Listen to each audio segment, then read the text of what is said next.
ወወልድ ወመንፈስ ቅዱስ አሐዱ አምላክ ይትባረክ እግዚአብሔር አምላክ አበዊነ ስቡእኒ ውእቱ ወለወለኒ ውእቱ ለዓለም ማምላክ ወላዲተ አምላክ ብዝእትነ ማርያም ቤዛይተ ኩሉ ዓለም ቅድስተ ቅዱሳን ይደለወኪ ክብረ ስብሐት ቅዱሳን መላእክት ጻድቃን ሰማዕታት ቅዱሳን ሐዋርያት ነቢያት በበክብረክሙ ይደለክሙ ክብረ ስብሐት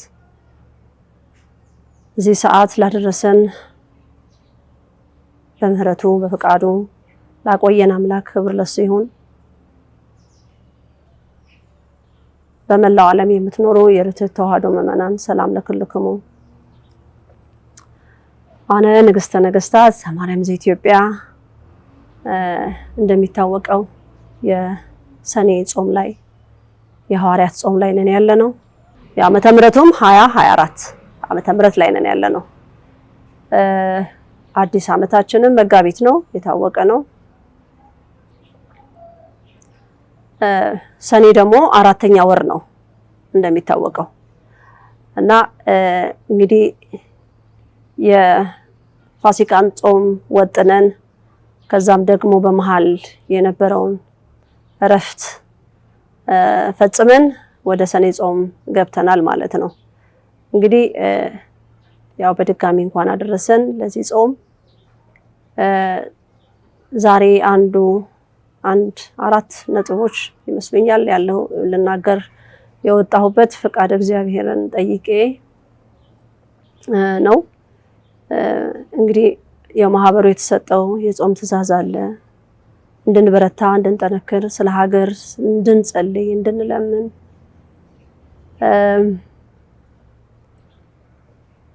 በጠቅላላ በዓለም ዙሪያ ያሉ የአቢሲኒያውያን ትውልድ ሁሉ እግዚአብሔር እንዲመለከትልን ጠቅላላ የሰውን ዘር በሙሉ እግዚአብሔር እንዲመለከትልን እንዳቅም እንጸልያለን እንለምናለን ማለት ነው። እኛ የበላይ ሆነን ወይም ደግሞ እኛ እናውቃለን ከማንም የበለጠ የሚል አስተሳሰብ ይሄ ማህበር የለውም። ግን መንፈስ ቅዱስ በገለጸለት መሰረት አምኖ ይሄንን ስርዓት ይሄንን ህግ በማክበር እስከ ዛሬ ድረስ ያለንበትን ጊዜ ቆጥረን ደርሰናል ማለት ነው። እንግዲህ ወደ 7ኛ ዓመታችንን አሳልፈናል። ባለፈው በነብይ እግዚአብሔር ቅዱስ ሄኖክ የዘመን አቆጣጠር ስንጠቀም ማለት ነው። እንግዲህ በዚህች ጊዜ ውስጥ ደግሞ በዚህ ምስል ቀረጻ በሚተላለፉት በመላው ዓለም ያሉ የእግዚአብሔር ሕዝብ ሰምተው እውነት ነው ብለው በጸሎት ጠይቁ የሚለውንም ትእዛዝ በመስማት ጠይቀው እዚህ ቦታ ላይ እግዚአብሔር መንፈስ ቅዱስ አገናኝቶናል ብዬ አስባለሁ። ማንም ፍጹም ነው ብዬም አላስብም። ፍጹም ልንሆን አንችልም በጭራሽ። ግን ወደ እግዚአብሔር ለመጠጋትና ወደ እግዚአብሔር መንገድን የሱን መንገድ ለመያዝ ደግሞ የሚጠበቅብን ነገር አለ ብዬ አምናለሁ። ያንን መለማመድ ክርስትናን፣ መንፈሳዊነትን፣ ርትዕትን መለማመድ አለብን ብዬ አምናለሁ እና እዛ ልምምድ ውስጥ ያለን ህብረተሰብ ነን። ብዙ ፈተናዎች ብዙ ውጣ ውረዶች ይሄ ማህበር ያጋጥሙታል፣ በግልም በማህበርም እንዲሁም በቤተሰብም እንደዚሁ። ግን ያዝነው እውነትና እውነት ስለሆነ ይህንን እውነት ደግሞ ለህዝብ ለማስረዳት ህዝብ የሄደበት አካሄድ ስላለ ለመቀበል በጣም ብዙ ውስጡ ፈተና አለበት ብዬ አምናለሁ። የተነገረውና የተሰመረለት ነገር ስላለ ያንን ለማውጣት በጣም የከበደው ነገር ነው። እኛም ያው ከህዝብ መሃል ነው ያለነው። ከዛ ተጠርተን ነው ይሄንን መንገድና ህግ እንድናይ የተፈለገው እና ይሄ ማህበር ይሄንን ሰኔ ጾም እንዳልኩት ያው ማህበሩ ጾም ፈቶ በላ የሚባለው ነው እንጂ ጾመ የሚለውን ነገር ብዙ የለም። እንግዲህ ባህር ሐሳብን አንጠቀምም። እንግዲህ በነብይ እግዚአብሔር ቅዱስ ሄኖክ የዘመን አቆጣጠር የቀን መቁጠሪያ አለ። በዛ ነው ብዙ ጊዜ እኛ ለህዝብም ያስረዳንበትም የተናገርንበትም መንገድ ማለት ነውና ጉባኤም ዘርግተን ነበረ። እንደምታስታውሱት ጉባኤ ላይም የምትመጡ የምትጠይቁን ካለ ጠፍታችኋል ብላችሁ የምትሉን ካለ ብለን ተናግረናልና እኔም ደግሞ ነይ የምትሉኝ ካላችሁ መጣለሁ ቁጭ ብዬ እግራችሁ ስር ላድምጥ ወይም ደግሞ ኑ ብዬ ነበርና ከሆነ ጊዜ በኋላ በቃ ተይው አይመጡም የሚልም ድምጽ ሰምቻለሁ። እንግዲህ ይሄንን መልእክት እኔ እያስተላለፍኩ ነው ያለሁት፣ እቀጥላለሁ። እግዚአብሔር ብርታቱን ይስጠኝ። እንግዲህ እንዳልኩትም በአትሮንስ ስር እህተ ማርያም አላደጉ፣ በቤተ መቅደስም አላደጉም፣ በካህናት ስርም አላደጉም። አንድ ትልቅ ነገር ያለው በአፈወርቅ ወልደ ማርያም የአስካለ ማርያም አባት በአዲስ ዓለም ቤተክርስቲያን ለረጅም ዓመት በማገልገል ይሄንን ወላዲተ አምላክ የምትመሰክርላቸውን ማለት ነው በቀናነት በየዋህነት ያገለገሏትን ነገር በማሰብ ይሄንን አገልግሎት በሳቸው መልካምነት እንደተሰጠኝ ነው ማቀው ማለት ነው። እንግዲህ ምድር ላይ አንድ ቀን የሰሩት ነገር እግዚአብሔርን አስደስቶ የጠፋውን ትውልድ ደግሞ የሚመልስበት በሳቸው አድርጎ ይሄንን መንገድ ከፍቷል ማለት ነውና አፈወርቅ ወልደ ማርያም እንግዲህ ከ60 ዓመት በላይ ደብሯን አገልግለዋል። አዲስ ዓለምን ማለት ነው። በክህነት አገልግለዋል። በዛ ዘመን የነበሩ እንግዲህ እሳቸውን የሚያውቃል። እንግዲህ እኔ በስጋ በአካል አላቃቸውም፣ ቆይተዋል ከዚህ ዓለም በሞት ከተሰናበቱ። ግን እንዲሁ ታሪካቸው ለቤተክርስቲያን የነበራቸው ፍቅር ነገር እንደዚሁ ከጊዜ በኋላ ጠይቄያለሁ። በእናቴ ምላሽ ማላገኘውን ግን ከእግዚአብሔር ምላሽ አገኛለሁ እና ያንን መሰረት አድርጌ ከዛም ደግሞ የኔን ህይወት ያገናኘ እግዚአብሔር ለቅድስት ሀገር አቢሲኒያ መልእክት እንዳስተላልፍ ፍቃድ አግኝቼ ቆሜያለሁ ማለት ነውና ለዚህ ሁሉ አንዱ ትልቁ መሰረቱ ደግሞ ያገዘኝ ደግሞ ልዑል ክንፈ ገብርኤል ሀራ ዘተዋሕዶ ናቸው። እንደው ዝም ብሎ መሰረት የሌለው ማህበር አይደለም፣ መሰረት አለው። እግዚአብሔርን በመፍራት ነው። በስጋዊ ነገር ፈተና ብዙ ነገሮች ይገጥሙታል። እንዳልኩት ውጣ ውረዶች ይኖሩታል። ያንን ውጣ ውረድ ሁሉ እያለፈ ቆሞ እየተራመደ ያለ ነው። ሀገሩን የሚወድ የማህበር አባላት አሉኝ። ለሀገሩ የሚጨነቁ አሉኝ። ልጆቻችንንም ደግሞ የበለጠ ከኛ የበለጠ ሀገራቸው እንዲወዱና እንዲያከብሩ ለሀገራቸው ፍቅር እንዲኖራቸው ነው ትልቁ የዚህ ማህበር ዓላማ ማለት ነው። ከኛ የተሻለ እግዚአብሔርን በማክበር እግዚአብሔርን በመፍራት እንዲኖሩ ነው የኛ ትልቁ ዓላማ። እኛ ጠፍተናልና ሌላው መጥፋት አለበት ብለን ስለማናምን ወደፊት የሚገጥማቸውን ነገር በምን መዋጋትና በምን ማሸነፍ በምን መርታት እንዳለባቸው ነው የምናስተምረው እንዳቅማችን ማለት ነው። እንግዲህ እግዚአብሔር ይሄን ሁሉ ጊዜ አገልግሎት አልተለየኝም። ክፉ ሐሳብ፣ ክፉ መርዛማ የሆኑ ነገሮችን በህዝብ ላይ እንድረጭም መንፈስ ቅዱስ አይፈቅድልኝም። ከዓለምም ሲጠራኝ ከነ ድክመቴ ከነ ምናምን የተቀበለኝ ነውና እዚህም ቆሜም ሳገለግል ፍጹምነት ይኖረኛል ብዬም አልጠብቅም፣ አለኝም ብዬም አላምንም። አንድ ነገር መልእክት ሰውጣ ግን ፈራለሁ። ለምን ለእግዚአብሔር ህዝብ ነው መልእክት ማስተላልፈውና ያ የተሳሳተ አስተሳሰብ ህዝብ አእምሮ ውስጥ መግባት አለበት ብዬ አላምንም። አንዱ ይሄ ነው። እንግዲህ እዚህ ጋር ያለ የማህበሩ አባላትም ደግሞ ብዙ ህይወትን ያሳለፈ ብዙ አይቶ የመጣ ዝም ብሎ ተማሪያም እንዲህ ያለች ብሎ የሚከተል አይደለም። አሁን ለምሳሌ ያህል እንደው አሁን በቅርቡ እያየነው ያለነው የቲክቶክ ግሩፕ የቲክቶክ ሰራዊቶች እንዴት ተቀናጅተው በአንድነት ምን ዓላማ ላይ እየሰሩ እንደሆነ አንዳንዱ በየዋህነት በውስጡ ይሄ ቲክቶክ ላይ በየዋህነት ገብተው እዛ ቡድን ውስጥ ተቀላቅለው ምን እንደሆነ የሚሰራው ብዙ ያልገባቸው ይሄ ማህበራዊ ድረገጽ እንግዲህ ሲመሰርቱት ለዓላማ ብለው ነው የመሰረቱትና እዛ ቡድን ውስጥ አብረው ገብተው ለታሪክ የሚጠቅም ነው የሚጎዳ ነው ነገ ትውልዱንስ ምን ማድረግ ይችላል የሚለው አርቆ የማሰብ ነገር አለው ብዬ ብዙውን አላምንምና ያ ደግሞ አርቆ የማሰቡ ነገር እንዲኖር ደግሞ መንፈሳዊ ህይወት ያስፈልጋል ብዬ አስባለሁ። ምክንያቱም አውሬው በጣም በጥንቃቄና በጣም ዘልቆ የሄደበት አካሄድ ስላለ ያንን ለመርታት መንፈሳዊ ህይወት ያስፈልጋል ብዬ ነው የማስበው። ጸሎት ያስፈልጋል። ይሄን ነገር ለመርታት መንፈሳዊነት ከሌለ አስቸጋሪ ነው እና ይሄ ማህበር ደካማ ጎኖች ይኖሩናል። ግን ሀገርን በመውደድ የእግዚአብሔርን ትእዛዝ ለመቀበል እንደምንም ከዚች ምድር ላይ አልፈን ከመሄዳችን በፊት ጥሩ ነገር ሰርቶ የመሄድን ነገር እንደ ትልቅ አደራ አለብን ብለን እናምናለን። ያም በሌላም ቦታ ላይም ደግሞ እንደዚህ አይነት አስተሳሰብ ያላቸው ሰዎች ይኖራሉ። ግን ከእግዚአብሔር ጋር ካልተገናኘ የእግዚአብሔርን ድምጽ እየሰማ ካልሄደ አንድ ሰው ያ መንገድ ይኖረዋል ብዬ አላስብም።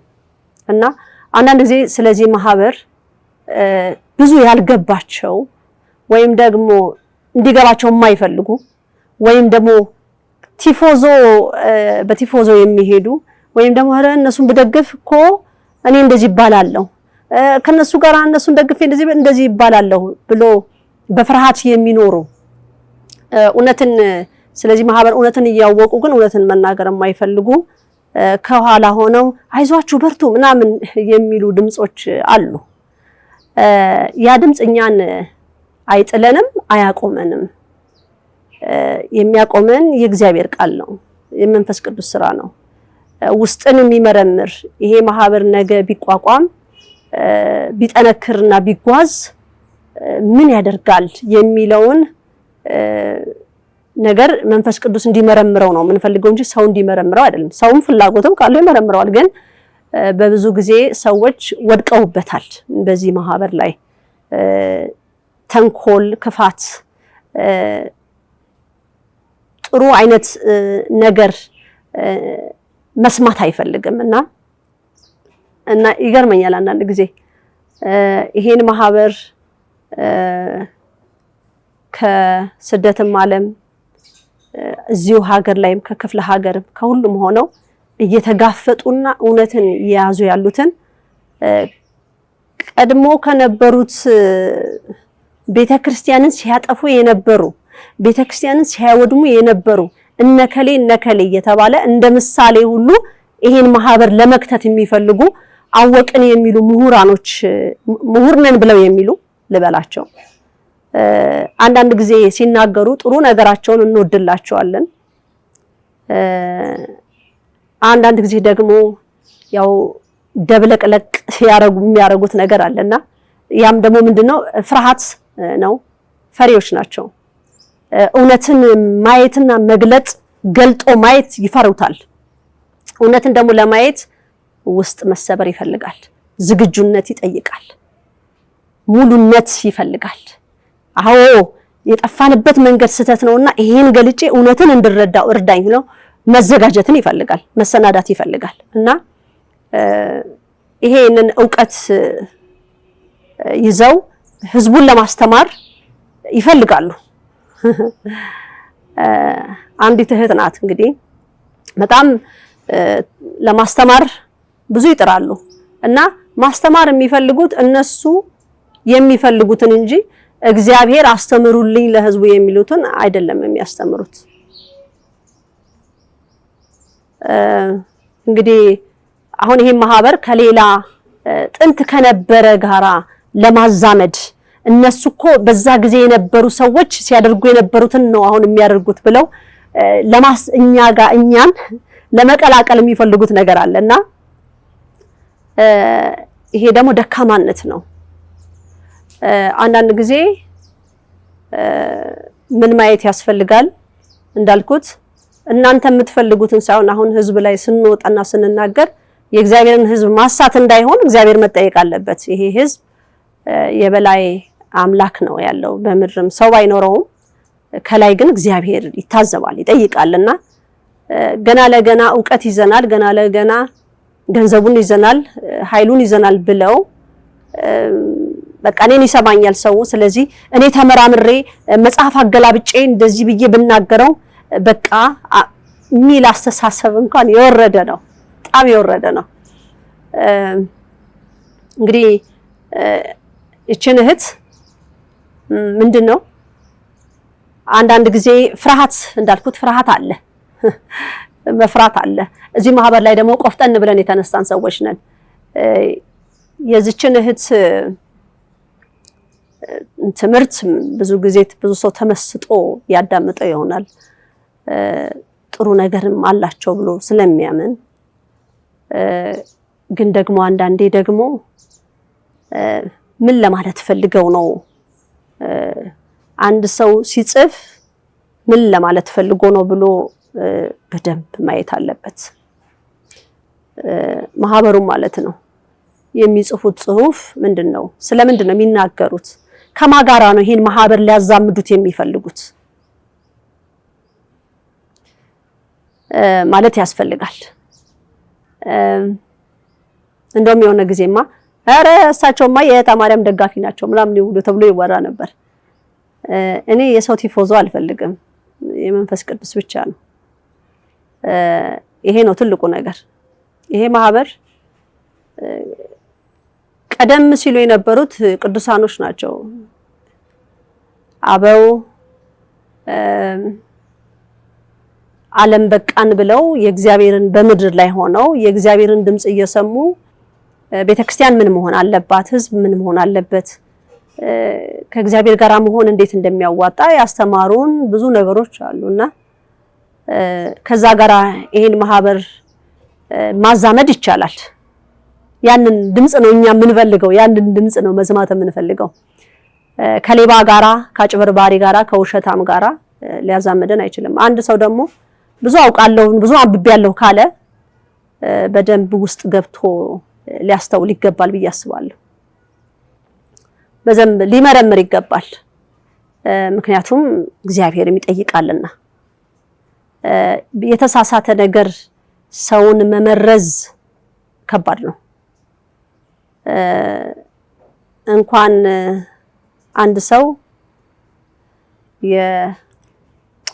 ምንድነው ከዚህ ቀደም ብዬ የነበረው የኔቶ ጦር ቢመጣ ከሐሳቤ ነቅነቅ የሚያደርገኝ የለም፣ እኔ ብቻዬን ማለት ነው።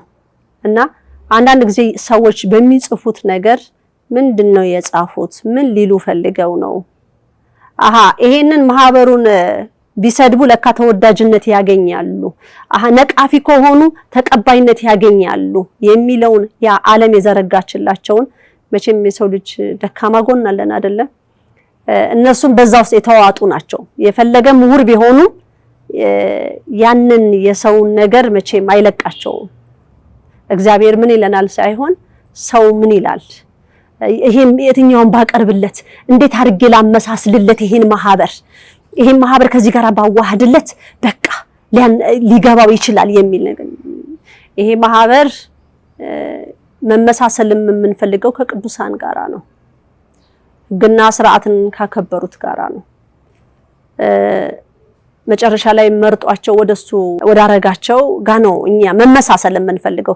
ከማይመስለን ጋራ ቢገጣጥሙን እኛን ማምጣት አይችሉም፣ ወደዛ ጋር ማቀራረብ አይችሉም። ግን ለራሳቸው ወይም ለዚች እህት በጽሁፏ ላይ ይሄንን ማህበር በቀጥታም ሳይሆን በተዘዋዋሪ ለመናደፍ የሚሞከሩ ነገሮች እንደው ከንቱ ናቸው ብዬ ነው ማስበው። ከንቱ ናቸው አይደለም በጽሁፍ በመሳሪያ በቢላዋ ራሱ አይሆንም። የእግዚአብሔር ፍቅር ይረታልና የሱ ፍቅር ይመስለኛል ይሄ ማህበርም እኔም አብረን የተሰባሰብነውና የቆምነው የእናቱ የወላዲት አምላክ ፍቅርም ነው የሰበሰበን።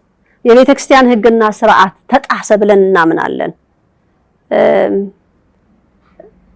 ተጥሶ ደግሞ ዝም ብሎ መቀመጥ አይደለም፣ ብዙ ስራ እየተሰራ ነው ያለው። ይሄ ማህበር ብዙ ስራ ሰርቷል። ሰርቶ ደግሞ ያ ስራ እንዳይታይ ደግሞ እንቅልፍ የሚያጡ ሰዎች አሉ። በቃ ያን ብር እየሰጡ በዛም በዚህም እየተጠጡ በቃ ይሄ አልተደረገም በሉ ይሄ እንደዚህ ነው በሉ እየተባሉ በጣም ብዙ የሚደክሙ ሰዎች አሉና እግዚአብሔር እንዲያይልን ነው አንዱ ትልቁ የምንፈልገው። እግዚአብሔር ፈጽሙ የሚለንን ካደረግን ሌላው በሰዓቱና በጊዜው ሁሉ ነገር የሚገለጽ ነው ብዬ አምናለሁ። ግን ዕውቀት አላቸው ብላችሁ በጣም ብዙ መጽሐፍ ያገላብጣሉ ብዙ ነገር ተመራምረዋል ብላችሁ አንዳንድ ጊዜ ገደል የሚከቷቸዋልና ተጠንቀቁ። ከእግዚአብሔር ጋር ካልሆኑ እግዚአብሔርን ድምጽ እየሰሙ ካላስተላለፉላችሁ ገደል ይገባሉ። ከእግዚአብሔር ተላልፈው ግን ቢሳሳቱ እንኳን እግዚአብሔር አይምሮ ውስጥ ገብቶ የማስተካከል ኃይል ስላለው ማለት ነው። በየዋህነትና በቅንነት ተናግረውት ከሆነ እግዚአብሔር ያስተካክለዋል። እንደዛ አምናለሁ። እና ይሄ ማህበር እንግዲህ ቤተክርስቲያንን ከሚያወድሙት ከሚያጠፉት ጋራ ለማዛመድ የሚሞከረው ነገር ኩኩሉ ጨዋታ ነው። የማንን ወደ ማንን ነው ነገሩ። እንግዲህ ተናግረናል። ቤተክርስቲያን ውስጥ ቁጭ ብለው ብዙ ስራውን እየሰሩ ነው፣ እየተሳካላቸው ነው። የነሱን ስራ እያስፈጸማችሁ ደግሞ ያላችሁ ምሁር ተብላችሁ የምትባሉ በጽሁፋችሁ በንግግራችሁ እየተመሰጡላችሁ ቴሌግራማችሁ ውስጥ እየገቡ እያደነቋችሁ እያጨበጨቡላችሁ ያለ ይኖራልና በእግዚአብሔር ፊት እንዳያስጠይቃችሁ እናንተም ደግሞ እያሳታችሁ ከሆነ መጠየቅ እንዳለባችሁ ቆም ብላችሁ ማሰብ አለባችሁ ብዬ አስባለሁ። ይሄ ንግግር መቆም ስላለበት እኛ ደግሞ ይሄ ነገር ሊበግረን አይችልም። ብዙ መንገዶች አሉ ይሄ ማህበር የሚሄድበት። መናገርም በዚህ ነው የምናረገው ብለን መናገርም አይጠበቅብንም። ጊዜው ራሱ በሰዓቱ ስለሚናገር ማለት ነው። ለሀገሩ ነው የሚለፋው። ታሪክ ሰርቶ መሄድ አለበት። መልካም ነገርን ጥሩ ነገርን እኛ ስናልፍ ልጆቻችን አሉ። ጥሩ ነገር በአእምሯቸው ስለን መሄድ አለብን። ቂምና ጥላቻ እርግማንና ስድብ በፍጹም አይደለምና እንደው ከጽሁፎት ውስጥ ጠንቀቅ ብለው እንዲጽፏቸው ነው። ያው ፍርሃት መንፈስ አለበት በርግጥም ድፍረት የለውትም። እንደው አለኝ ብለው ካሉ እስቲ አንድ ቀን ስለ መጽሐፈ ሄኖክ ቁጭ ብለው አንብቡ። እስቲ ለህዝቡ ይሄንን ግንዛቤ እስቲ ስጡት። ብዙዎች ይፈሩታል መጽሐፈ ሄኖክን፣ መጽሐፈ ኩፋሌን ይፈሩታል። ድርሳናት ላይም እንደዚሁ እንዳለ ነው። እንግዲህ ሌላ መጽሐፍ ላይ ከተመራመራችሁ ሌላ መጽሐፍት ላይ ሀገርም አቋርጠው ሄደው ከተመራመሩ ይህንን መረጃ ምተናል ይህንን ነገር አለን ብለው የሚሉ ከሆነ ለምንድን ነው ሀገራቸው ውስጥ ያለውን ቁጭ ብለው መጽሐፍ ማገላበጥ የከበዳቸው? ያንን መረጃ እግዚአብሔር እርቶን ነው የምናስተላልፈው ካሉ ስለምን ይሄስ ጊዜ ወስደው መጽሐፉን የማያነቡት?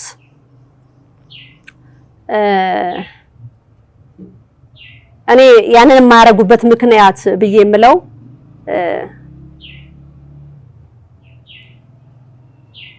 ሁለት ነገር ነው። አንድ የፍርሃት መንፈስ ነው። ሁለተኛ ደግሞ እግዚአብሔር የሚገልጽላቸውን እውነት ለህዝብ ለማቅረብ በጣም ይጨነቃሉ። ምክንያቱም ህዝብ አምኖበት የሄደውን ነገር እስከዛሬ ድረስ እነሱ ጊዜ ወስደው ያን መጽሐፍ ቢያነቡት ስለ የሚያገኙትን እውነት አለ ህዝብ ለማድረስ እና ህዝብ ይነሳብናል የሚል ስጋት በውስጥ ያድራል እና ለዚህም ነው ይሄ የሚሆንበት ምክንያት ማለት ነው። ስለዚህ ራቅ ብሎ እንግሊዝ እንደዚህ ያደረገች፣ ፈረንሳይ እንደዚህ ያደረገች፣ ጣሊያን እንደዚህ ያደረገች የእንግሊዝ ንግስት ተብሎ ብዙ ይተነተንለታል። ራቅ ወዳለው ነገር ወደ ውስጥ ገብቶ ግን እግዚአብሔር እውነታውን ቅዱሳን አበው ሲቆጥሩበት የነበረውን የዘመን አቆጣጠሩን ለማስተላለፍ ግን ወይም ይሄው እኔም አግኝቻለሁ ብሎ ለማለት ሃይ ህዝቡ ይቦቅሰኛል ብሎ ይፈራሉና ይሄ ማህበር ደግሞ ቆፍጠን ብሎ አቋም ይዞ አምላኩን መርጦ የቆመ ነው። እስከ ፍጻሜውም ያጽናን እግዚአብሔር አምላክና ይሄ ፍርሃትና ይሄ ስጋት በውስጣቸው እያለ ስለዚህ ማህበር የመናገር አቅም ብዙም ሊኖራቸው አይችልም ብዬ ነው ማስበውና ቢናገሩም ሊያምርባቸውም አይችሉም።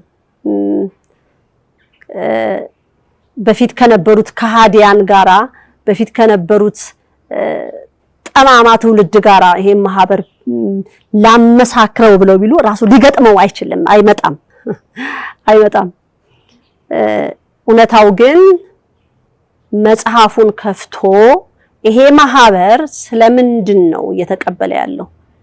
ምንድነው ዘመን አቆጣጠር ብሎ ተቀብሎ ያለው? መጽሐፍ ቅዱስ ላይ ነው። መፍራት አያስፈልግም። ሌላ ነገር እየተመራመሩ እርሶ ይሄን ነገር ገብተው ለማንበብ ለምን ከበዶት? በእግዚአብሔር የሚያምኑ ከሆነ የእግዚአብሔር ትእዛዝ ነው ብለናል። እስቲ እንደው እነሱን ለማዳን ብለው እንኳን እስቲ መጽሐፉን ገብተው አገላብጠው አንብቡት። መንፈስ ቅዱስ ፈቅዶ መጽሐፉ ሲናገር ጸሎት አድርጋችሁበት ሱባኤ ይዛችሁ ይሄ ማህበር የሚቆጥርበትን ለምንድን ነው የተለዩት? ለምን እንደዚህ ያደረጉ ብላችሁ ጊዜ ወስዳችሁ ጠይቃችሁ መጽሐፉን ብትከፍቱት እውነት ነው የምላችሁ በቀና እግዚአብሔርን በማመን ያን መጽሐፍ ገልጣችሁ ብታነቡት የእናንተ ሐሳብ እዛ ጋር አይንጸባረቅ። ቀጥታ መንፈስ ቅዱስ የሚናገረው እሱ እናንተ እንድታውቁ የሚፈልገውን ነው የሚከፍትላችሁና ብዙ ጊዜ እነዚህ ምሁራኖች እነሱ መመራመር የሚፈልጉትን ነው መጽሐፍ ገልብጠው የሚያነቡት። እንግዲህ ስለ ደቂቀ እስጢፋኖስም ራሳቸው ማንበብ የሚፈልጉትን እንጂ እግዚአብሔር ፈቅዶላቸው አይደለም። እግዚአብሔር በአሁን ሰዓት ምንድነው የሚፈልገው? ህዝቡን ሊሰበስብ የሚችል ህዝቡን በአንድነት ሊያመጣ የሚችል የእግዚአብሔር ሕግና ስርዓት ተጥሷል። የእግዚአብሔር ሕግና ስርዓት ተጥሶ ሌላ ዓለም ውስጥ እንድንገባም አይፈልግ እና በዓለም ላይ እየሆነ ያለው ነገር አሁን ይሄ ማህበር እውነት ለመናገር እንግዲህ ከዘመነ ሄኖክን ስንቆጥር ከ7 ዓመት በላይ ሆኖናል። 7 ዓመት ሙሉ ስድብ ነው የሚወረወርበት ማህበሩ ላይ እንዴ ለምን በዛ ሰዓት እኮ መድኃኔዓለምን የተቀበለ እንግዲህ ብዙ ሰው እኮ አይደለም 120 ቤተሰብ ነበር የነበሩትና አምነው ከዛ ሁሉ ህዝብ እነዛ ሰዎች ናቸው የተጠሩትና እኛም ከዛ መሃል ከ120 ቤተሰብ መሃል መሆን እንፈልጋለን። እሱ መድኃኔዓለም አንብቡ የሚለንን ማንበብ ነው የምንፈልገው። ከዛ ደግሞ ተንተርሰን መጠየቅ የምንፈልገውን በሱባኤ በጾም በጸሎት በአክፍሎት ወዘተ እንጠይቃለን ማለት ነው። በራሱ ሰዓት ይመልሳል እና አሁን የዛሬ ምሁራን ተብለው የሚባሉት ተማሩ የሚባሉት ዲአር ምናምን የሚይዘው ወይ ፕሮፌሰር ተብለው የሚባሉት ብዙ ጊዜ እነሱ ማጥናት የሚፈልጉትን ነገር ነው እንጂ እግዚአብሔር ያዘዛቸውን ነገር አይደለም የሚገቡት።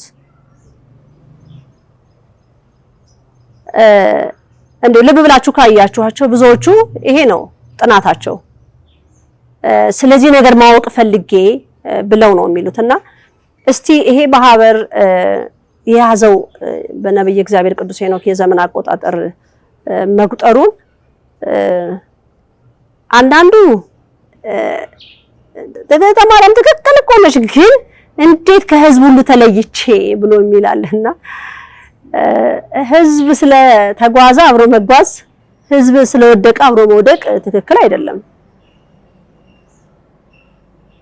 አንድ ሰው ነቅቶ የለም ይሄ ነው መንገዳችን ብሎ የሚመራው ያስፈልጋል እና በጽሁፋቸው ይሄን ማህበር ምንድነው ይሄ ነው ቃሉ በማር የተለወሰ መርዝ ለመጎረስ ይፈልጋሉና አይ ተውት እሱን እንኳን ይቅርብን። አነበብኩ ካሉ እርሶ ብዙ ነገር በምርምር ደርሻለሁ ብለው ካሉ ይሄንን በደንብ መንፈስ ቅዱስን ፍቃድ ጠይቁ። በእርግጥ ፍቃድ ሳያገኙ ማድረግ እንደማይችሉ አውቃለሁ። አይችሉም። ልብም ክፍት ብሎለት አይምሮም ክፍት ብሎ አይንም ክፍት ብሎ ላለ ነው የሚገለጽለት። እንዳልኩት እስከዛሬ ስለተመራመራችሁበት በራሳችሁ ፍላጎት ተመራምራችኋል። እዚህ ጋር ስትመጡ ግን አንተ ወደምትፈልገኝ ምራኝ፣ በቃ አንተ ልትገልጽልኝ የምትፈልገውን እኔ ልቤን ቆልፌ አይምሮዬን ቆልፌ ወይ አይኔን ደፍኜ ሳይሆን ጆሮዬን ዘግቼ ሳይሆን አንተ በምትፈልገኝ መልኩ እንድረዳው አድርገኝ ተብሎ ይገለጥና ይነበብ እንጂ ይሄ ማህበር የድሮን እንትናን ይመስላል እነከሌ ጋር ይመሳሰላል ብሎ ለማዘመድ ምንም አያስኬድ፣ ምንም ነገር አያስኬድ።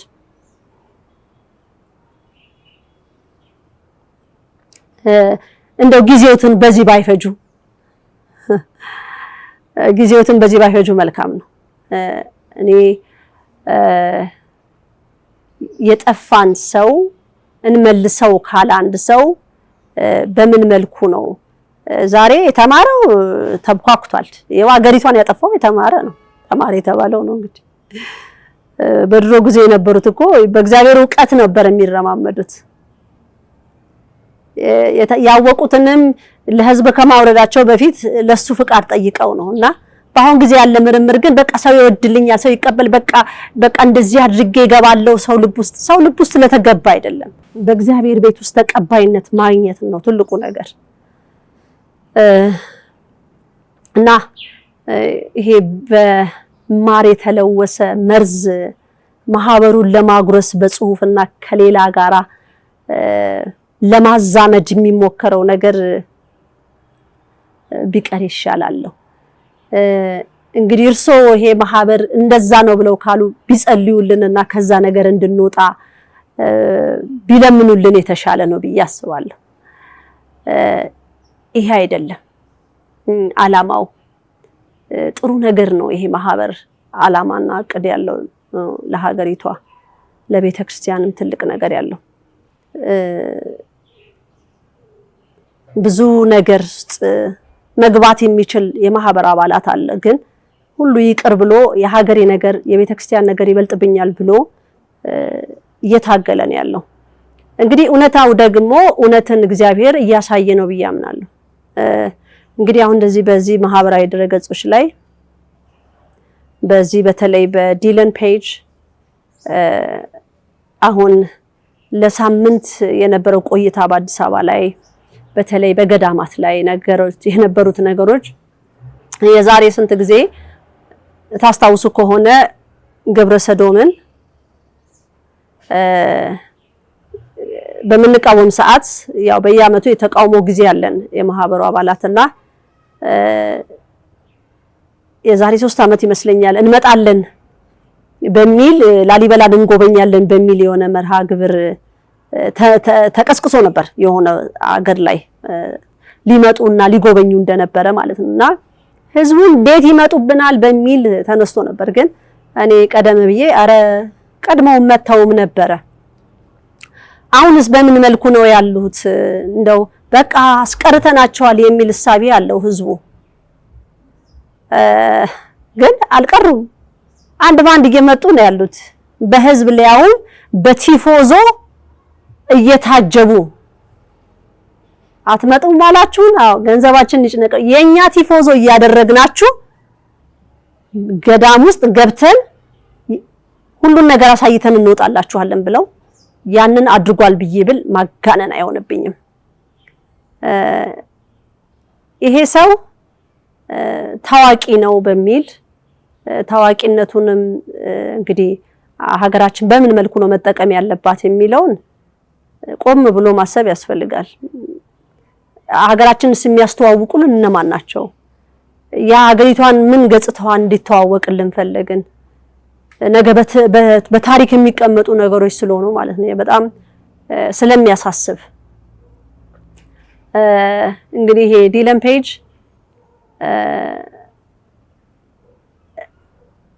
ምንድነው? እሱ ማን ነው? ይሄ ሰው እንዴት ይሄን ያህል ተመልካች ሊኖረው ቻለ? በዓለም ዙሪያ እየዞረ ምንድነው ታርጌት ያደረገው? ዝም ብሎ መቼም ተነስቶ አልሰራውም። ይሄ ታቀደና የተሰራ ነገር ነውና ኢትዮጵያ ላይ መጣ፣ ኢትዮጵያን እያስተዋወቃት ነው ምናምን ተባለ።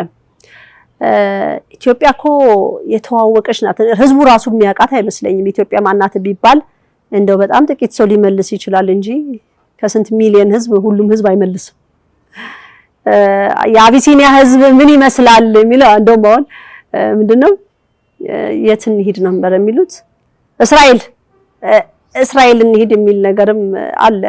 እና እንዴ ከዚህ ቀደም ተናግሬያለሁ እኔ የሚነገረኝ ነገር ሌላ ነገር ነው፣ ህዝቡ ደግሞ የሚያየው ሌላ። እንዴት ነው ነገሩ?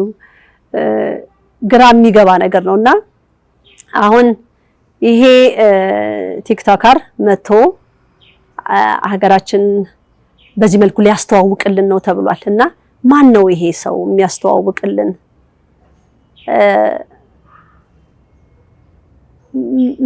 ምን ገጽታውን ምንድነው ሊያሳይ የፈለገው ለዓለም? እኔ ተበቀለን ብዬም አስባለሁ በአንድ በኩል በኔ እይታ ማለት ነው።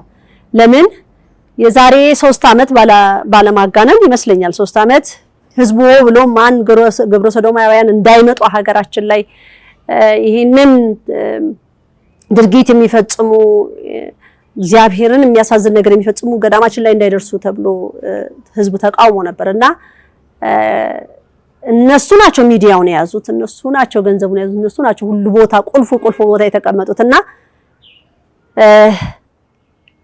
እየመጡ እየጎበኙ ነው አንድ በአንድ። በጣም ማየት ያስፈልጋል፣ አይን ከፍቶ ማለት ነው። በጣም ማየት ያስፈልጋል። ሌላው በዩኔስኮ የተመዘገበው ነገር ብዙ ጊዜ ተናግሬበትም አውቃለሁ ከዚህ ቀደምና ይሄ የውስጣዊ እንትን ቀኝ ግዛት አካሄድ ነው። አሁን ላሊበላን አይታችሁት ከሆነ ያው በዩኔስኮ ስለተመዘገበ እነሱ ይታደስ ካላሉ አይታደስም። ያው ትልቁን ቦታውንም ወይ ኃላፊነቱንም ይዛ እንደነበረች ማቀው ፈረንሳይ ናት ስራውን ልትሰራ እንደታሰበና እንግዲህ አይ ምን አለበት ገዳሙ ቢሰራ ምን አለበት የሚል ነገር አለና ለነጮች ይሄን ያህል ልብ ካለን ምን ችግር አለ ቢያደርጉት ቢሰሩልን ቢመጡ ቢያዩት የሚል ነገር ካለ ይሄ ማህበር ታዲያ ምን እየሰራ ነው ያለው? ምን እያደረገ ነው ያለው? ለሀገሪቷ የሚጠቅም ታሪኳን የሚጠብቅ ነገር ነው እየሰራ ያለው። እንዳልኩት ጥሩ ነገር ስለማህበሩ ጥሩ ነገር እያለ እንኳን ጥሩ ነገር መመስከር የማይፈልጉ አሉ። ለምን? እውነት ነው መናገረው ማለት ነው። በቅርቡም እንደዚሁ ብር እንሰጣችኋለን ስለነሱ እንደዚህ በሉ የተባሉ ሰዎች ነበሩና ምናልባት እንግዲህ ወይ የብሩ ነገር መጠኑ አልተስማሙም ይሆናል እና ለማጥፋት እኛን ማለት ነው። ግን ማን ነበር ማሰስ የነበረባችሁ? ስለማን ነበር ማጥናት የነበረባችሁ? ወይም መጽሐፍ አገላበጥን ስለ ሀገር አገላበጥን አወቅን ስለነዚህ ስለምን ጊዜ ወስዳችሁ አላያችሁም ነበረ? በዚህ በዩኔስኮ የተመዘገቡ ንብረቶች የኢትዮጵያን ንብረት ሳይሆን ኢትዮጵያኖች ምንድነው አይወስኑበትም። የዓለም መንግስቶች ተሰብስበው መወሰን ነው እንጂ ያለባቸው ይታደስ ካለ ይታደስ፣ ይሄ ነገር እንደቆሸሸ ይቀመጥ ከተባለ እንደዛው ይቀመጣል፣ እነሱ ካልወሰኑ ማለት ነው። እኛ ደግሞ ይሄ መሆን አለበት ብለን አናምንም። ኢትዮጵያ በራሷ መቆም አለባት። ህዝቧ ነቅቶ ለሀገሪቷ ለትውልዱ የሚሆነውን ነገር ማድረግ አለበት ብለን ነው የምናምነው። እኛ ላይ ተቃውሞ ወይም የኛን እውነታ ደብቆ እዛ ጋራ የሚፈርጠውና የሚመጣው ነገር ህዝቡ ብሎ መቀበሉ ይደንቀኛል። የቤተክርስቲያን ህግና ስርዓት እየተጣሰ እኛ ደግሞ ህግና ስርዓት ይከበር ብለን ያልነውን መስማት እንዳይሰማ ራሱ የሚያደርጉ ሰዎች አሉ። ይሄ መልእክት እንዳይሰማ እንዳትሰሙት እንዳትሄዱ ምናምን በቃ የሆነ ነገር ይሰጡታል። እዛ ጋራ ግን በግላጭ መጡላችሁ ማለት ነው። በግላጭ መጡ። ትናንትና ቤተክርስቲያን ገብታችሁ እናንተ አትገባትም አትሳለሟትም ብላችሁ ስትሏቸው ይሄው እንግዲህ ዲለን ፔጅ ማንነታቸውን ጭራሽ እዛ ትልቁ ገዳም ላይ ገብተው የሚያሳዝን ስራቸውን አሳይተውበታል። ታዲያ ይሄ ትውልድ ሰው አለው እንዴ? ይሄ ትውልድ ታዲያ እያየ ነው እያመዛዘነ ነው? እነዚህን አሁን ውገሯቸው ደብድቧቸው እኮ አይደለም፣ ግን ምንድነው እየሆነ ያለው? በዚህ ብትከለክሏቸው በዛ በኩል መተዋል። ሁሉም አዋቂ ሆኗል። እሺ ቁጭ ብለን እንኳን እንማር ብለን ብንል ደግሞ የሚያስተምርም ደግሞ የለም፣ የሚመርዝ ነው ያለው። ከየትኛው ነው ይሄ ትውልድ የሚሆነው? እና ሀገርን የማስተዋወቅ ስራ ነው ከተባለ በዲለን ፔጅ የተደረገው ነገር፣ በቅዱስ ላሊበላ የተደረገው ነገር በጣም አንዳንድ ሰውን በጣም ያሳዘነው በጣም ልቡን የነካው ነገር አለ። እኔ እንትን ማለት ወደው ነበረ፣ ግን ገዳም ላይ ገብተው ይሄን ማረጉ እንደዚህ መሆኑ አለ እንዴ። ከዚህ በፊት የነበረ አንድ ቲክቶከር ነበረ መሰለኝ፣ እሱም ደግሞ የመጣበትና ያው ኢትዮጵያን ለማስተዋወቅ ነው ተባለና ምንድነው እየተደረገ ያለው? ምንድነው እንዲተዋወቅልን የምንፈልገው? ምንድነው ዓለም እንዲማር ከኛ የምንፈልገው? የትኛው ገጽታችን ነው? ደካማ ጎን አለን፣ ችግር አለን። ምን እንዲያይ ነው ህዝብ እንዲማር የምንፈልገው? ምሁራኖች አለን ብላችሁ የምትሉ ይሄንን ወጥቶ አሁን ለመናገር ትፈራላችሁ። ለምን? ቲፎዞ ስላለ ኧረ ከሊን ከነካሹ ማዝብ ይነሳብኛል። እንደዚህ አይነት ነገር የለም። በታሪክ ተወቃሾች ናችሁ። ይሄን ማህበር ግን በንግግር ለመቀጥቀጥ አንደኛ ናችሁ። አሁንም ይመጣሉ። ምንም እኮ አሁንማ ይሄማ ያው ዓለም ስለሚያውቀው ነው የመጣው። ዓለም የማያውቃቸው በውስጥ ለውስጥ እየሄዱ ይሄን ድርጊት ፈጽሟል። የላሊበላ ህዝብ ምን ሆኗል? የላሊበላ ትውልድ ምን ሆኗል? እዛ ጋራ ይሄ ልጅ እስከመጣ ምን ተምሮ እንዲሄድ ነበር መደረግ የነበረበት? እንግዲህ እነ እህተ ማርያሞች ከመጡ ወገሯቸው፣ ነጭ ሻሽ ለብሰው እንደዚህ ሻሽ ተጠምጥመው የመጡትን ደብድቧቸው። እነሱ እንዲህ ናቸው፣ መናፍቅ ናቸው፣ እንደው ደቂቀ እስጢፋኖስን ይመስላሉ ተብለውሏል። እና ይሄ ያስፈራል ለትውልዱ ማለት ነው። ምን እያልን እየገነባን እንሄድ? እያስተካከልን ነው መሄድ ያለብን ወይስ እየመረዝን ነው? ምክንያቱም የምትሰሯት ነገር ነገ በልጆቻችሁ ስለሚያልፍ ማለት ነው። እኔ ክፋት ከሰራው ነገ በልጆቼ ያልፋል። እኔ መልካም ከሰራው ነገ በልጆቼ መልካም ያልፋል። ለነገ ለትውልዱ የሚለው ነገር የሚያሳስበው አለመኖሩ ያሳዝነኛል። እንግዲህ ሌላው ደግሞ አንዱ ትልቁ መነጋገሪያ የሆነው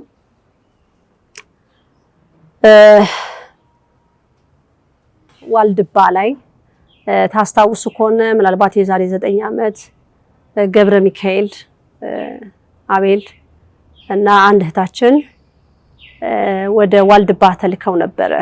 የታላቋ ቅዱስ ቤተክርስቲያን ሕግና ስርዓት አክብረን እናስከብር የሚል ቁጥር 1 እና ቁጥር 2 ነበርና በመጀመሪያ ላይ ያው በገዳማት ላይ ነው እንዲሄድላት የፈለገችው የነበረውና ያንን ይዘው ተልከው የነበሩት እነሱ ናቸውና ዋልድባ ላይ ሲደርሱ ዋልድባ ላይ በሁለት የተከፈለ ነው። ቤተ ጣዕምና ቤተ ምናስ የሚባሉ ናቸው እና ያው ለሁለቱም ነው ያደረሱት። ገብረ ሚካኤልም በሰዓቱ እዛ ተመድበው ሲሄዱ ለሁለቱም ነው ያደረሱትና እዛ ጋር የነበረ ነገር በጣም በዚህ የዛሬ 9 ዓመት ማለት ነው በጣም ያሳዝን ነበረ የነበረው ልዩነት እዛ ጋራ ማለት ነው። ስለ ገዳማውያን ከዚህ ቀደም ተናገሪ ተብዬ የገዳም ሰው ምን መምሰል አለበት?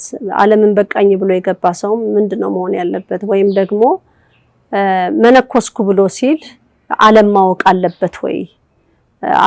ዓለም በቃኝ ብሎ ከገባ በኋላ ያ ሰው እንኳን ለዓለም አይደለም ከቤተሰቡ ጋር እንኳን አይገናኝም። አንዳንድ ሰው ከልጅነቱ ተጠርቶ ከገባ ቤተሰብ ማወቅ አይጠበቅበትም። መግባቱን መንፈስ ቅዱስ ያሳውቃል። ያቺ ሰው ወይም ያ ሰው ከማህፀን ጀምሮ ለዛች አገልግሎት ተፈልጎ ከሆነ ይሄዳል። እንግዲህ በዚህ በምንድነው ዶንኪ ቲዩብ ነው ይመስለኛል አይደለ? እሳቸው እዛው ገዳም ላይ ሄደው ያደረጉትን ነገር ተላልፎ በግጥ በዚህ ላይ ትክክል አይደለም ብለው እንደ ሐሳብ የተናገሩት ነገር ነበርና አንዳንዱማ በመሽቆጥቆጥ ነው። አንተማ ለቤተክርስቲያናችን ታስባለህ ግን ደግሞ ምናምን መናገር እንደዚህ አይነት ሽሩሩታ አለው። ከዚህ ቀደም አዲስ ዓለም ማርያም ላይ የቴዎድሮስ ካሳሁን ዘፈን ማር እስከ ጧፍ የሚል በምንኩስና ይመስለኛል ባለቤታቸው ናቸው አምለሰት ይመስሉኛል የምንኩስና ቆብ ደፍተው ያንን የገዳምን ህይወት ለማሳየት ይመስለኛል የተደረገውና ያንን ተቃዋሚ ተብዬ መቃወሜን በደንብ አስታውሳለሁ። ምክንያቱም የገዳምን ህይወት ቪዲዮ ይዞ ገብቶ ገዳማውያን እንደዚህ ነው የሚኖሩት ተብሎ አይገለጹም፣ ፊታቸው አይታይም። እንግዲህ ያው ብዙ ሰው እንደሚለው ማለት ነው አይደል? እነሱም ደግሞ መታየትም አይፈልጉም። ብዙዎቹ እውነት ለመናገር ብዙዎቹ አይፈልጉም። እኛ ጣና ቄርቆስ ላይ በነበርንበት ሰዓት እንኳን እንደ ማስታወሻ ፎቶ የተነሳ ነውን አደራ እንዳትለቁት ያዙት ለራሳችሁ ብለው የተናገሩት ጊዜ አለ። ፊታቸው እንዲወጣ አይፈልጉም። ለምን? ገዳም ውስጥ በራሱ ብዙ ፈተና አለው። እንደገና እንዲህ ደግሞ በአደባባይ ላይ በሚዲያ በሚወጡ ሰዓት በሚታዩ ሰዓት ለብዙ ነገር አደጋ ውስጥ ይገባሉ፣ ይጋለጣሉ። ብዙ ፈተና ነው የሚሆንባቸው እና ይሄ ቋርፍ ነው የሚበሉት ተብሎ በማህበራዊ ድረገጽ ላይ የተናፈሰው አይነ ምድር ነው የሚበሉት ተብሎ ብዙ ተወርቷል። እንግዲህ የሰው ልጅ አጸያፊ ነገር ከሰውነቱ የሚወጣው ነው እነሱ የሚበሉት ተብሎ የተናፈሱ ነገሮች ሰምቼ በጣም ነው ልቤ የተነካው። እንደው ቀደም ሲል እንደው እንደ ምሳሌም እዚያ አጠገቤ ያስቀመጥኩት አለና ቀይ ስንዴ ነው ያቀረብኩት እኔ እዚህ ጋራ በፊት ድሮ ጊዜ ገዳም የመነኑ ሰዎች ዓለም በቃን ብለው ስለ ህዝብ ስለ ዓለም የሚጸልዩ ሰዎች የገቡ ሰዎች የሚበሉት ይሄ ቀይ ስንዴ ነው። እዛ ጋራ የተፈጨም አለኝ። ይሄ ቀይ ስንዴ ነው እና ይሄ ቀይ ስንዴ እዛው ገዳም ላይ የሚበቅል ከዛ በኋላ ጊዜው ሲደርስ ተወቅቶ ተሰናርቶ በወፍጮ በድንጋይ ወፍጮ ነው የሚፈጨው። ይፈጭና ያው ሲፈጩትም ሰንበትን ጠብቀው በዓላትን ጠብቀው ሲወቁም እንደዛው ሲዘሩም እንደዛው ሲኮተኩቱትም አረምን ሲነቅሉ ሰንበትን ጠብቆ በዓላትን ጠብቆ ነው የሚዘጋጀው እና ምንድነው ያንን ካሰናዱ በኋላ በወፍጮ በድንጋይ ወፍጮ ፈጭተውት ብዙ ጊዜ አይገኝም። ይሄ ቀይ ስንዴ ብዙ ጊዜ ሰዎችም አይጠቀሙትም። አንዳንድ ክፍለ ሀገራት ላይ ነው የማየው እንጂ ብዙ ጊዜ አይታወቅም። ቀይ ስንዴ ነው ብዙ ጊዜ የተለመደው፣ ነጭ ስንዴ ማለት ነው። እነሱ ግን ይሄን የሚጠቀሙ እንደነበሩ ከዛ ከተፈጨ በኋላ በውሃ ነው የሚቦካው። እንትን አይደረግም እስኪቦካ ይጠብቅ ምናምን አይባልም። እና ምጣድ አለ ያው እንጨት ወይም ደግሞ በኩበት ይደረግና ይቦካና ቀጥታ ይጋገራል።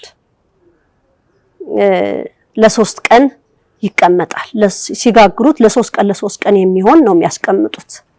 ከዛ ጨው የለውም፣ እርሾ የለውም፣ ምንም አይነት ከውሃ ውጪ ምንም ነገር የለውም። በምጣድ ላይ ይጋገራል። ከዛ ተከምሮ ይቀመጣል። ያቺ እየተቆረጠች ትሰጣለች።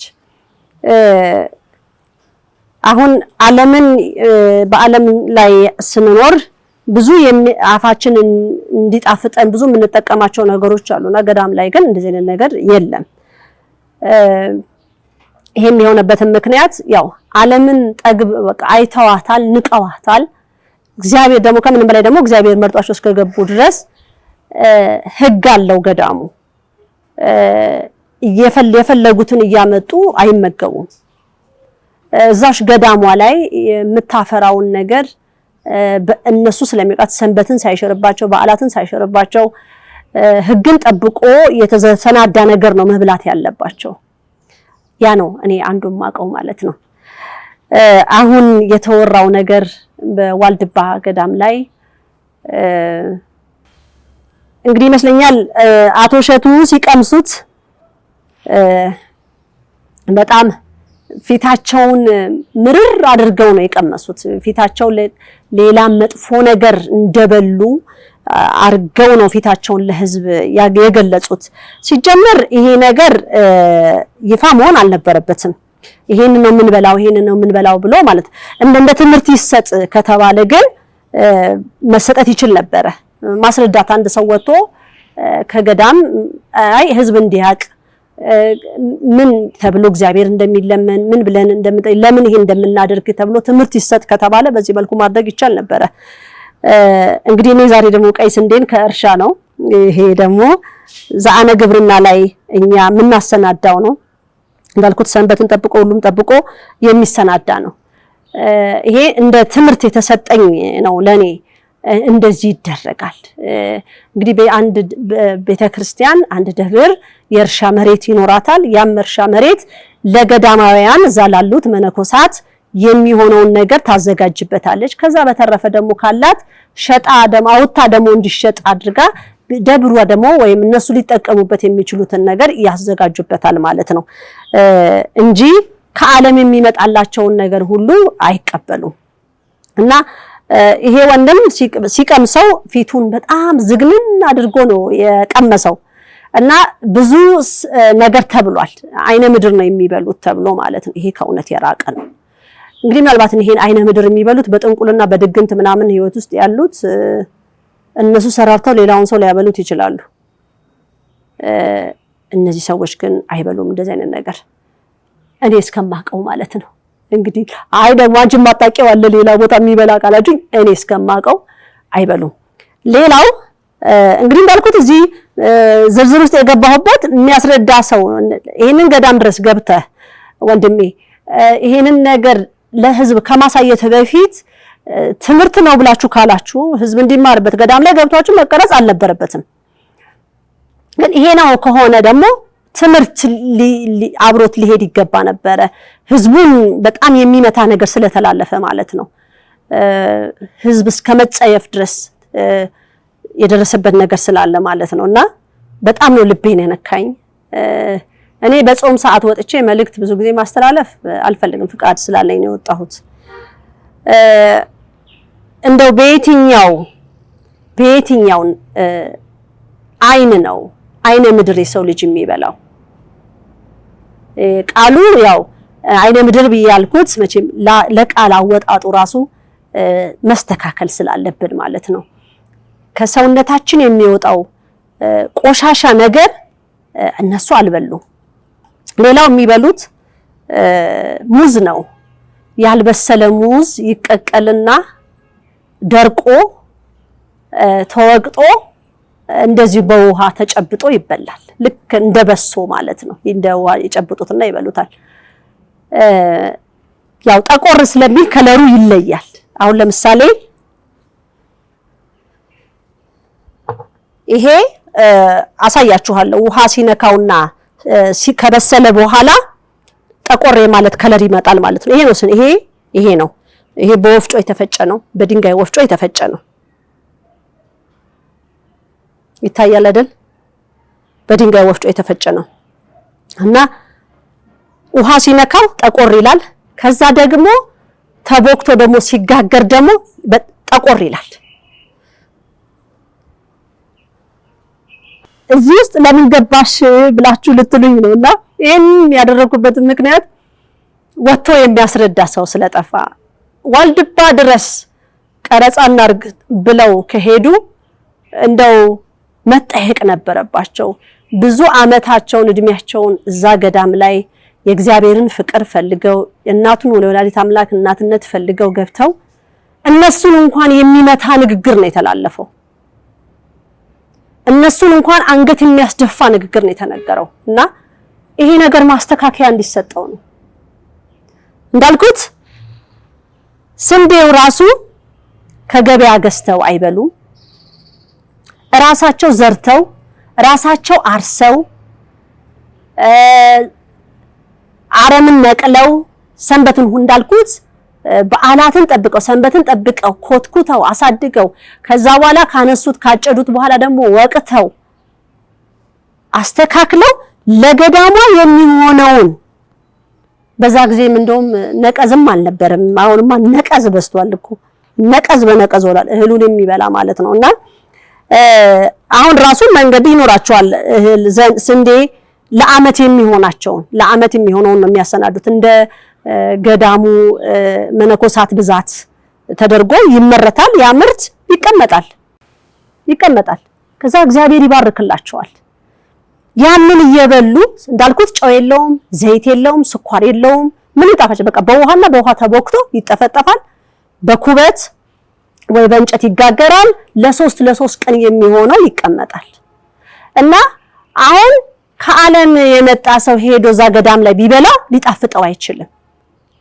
አንድ የማይችለው አፉ ሲያጣጥም የነበረው በጣም ብዙ ነገር ነው ሲበላ የነበረው። ወደ ገዳም ሄዶ ደግሞ እነዚህ ሰዎች ደግሞ ዓለም በቃን ብለው የገቡበት ቦታ ላይ እነሱ ያሰናዱትን ሲበላ ሊጥመው አይችልም። ያው እውነት እግዚአብሔርን ፍለጋ ቢሆን ኖሮ ይጥመው ነበር። ፊቱም እንደዛ ይጨማደድም ነበር። አይ ፊልም ለማሳየት ነው። ገዳም ፊልም ማሳያ አይደለም። ህዝብ እንዲወደው ቤተክርስቲያን እንዲያከብር በዛች በገዳሟ ላይ የተቀመጡትን ደካማውን ሰዎችን ለማውጣት ህዝብ ጸሎት እንዲይዝበት እኔ በራሴ እውነቴን ነው በጣም ነው የተሰማኝ። በጣም በቃ ልቤን የተነካው በእውነት እነዚህ ሰዎች እግዚአብሔርን ለእውነት ፈልገው መሰሪዎችም አሉ እዛ መሃል። በእርግጥም ግን እውነትን ፈልገው ከእግዚአብሔር መልስ ፈልገው ይሄ በሚዲያ ላይ ተሰራጨባቸው በማህበራዊ ድረገጽ ላይ ተሰራጨባቸውን ነገር ቢሰሙት ምን ያህል ወሽመጣቸውን እንደሚቆርጥ ምን ያህል እምነታቸውን እንደሚመታባቸው ማሰብ ነው።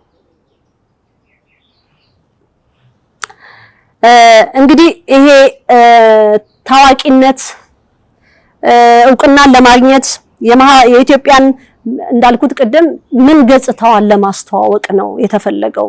ምን ህዝብ እንዲማርበት ነው የተፈለገው። የዓለምስ ህዝብ ምን ኢትዮጵያን በምን መልኩ እንዲያውቃት ነው የተፈለገው። አሁን እየተሰራጨ ያለው ነገር ከእውነት የራቀ ነው። አይነ ምድር አይበሉም። መረር ያለ ነገር ይበላሉ። ጠቆር ያለ ከለር ነገር ያለው ነገር ይበላሉ። እንዳልኩት ያንን ውሃ አስነክቼ አሳያችኋለሁ። ተጋግሮም ታዩታላችሁ። ጠቆር ያለ ከለር እንዳለው ማለት ነው።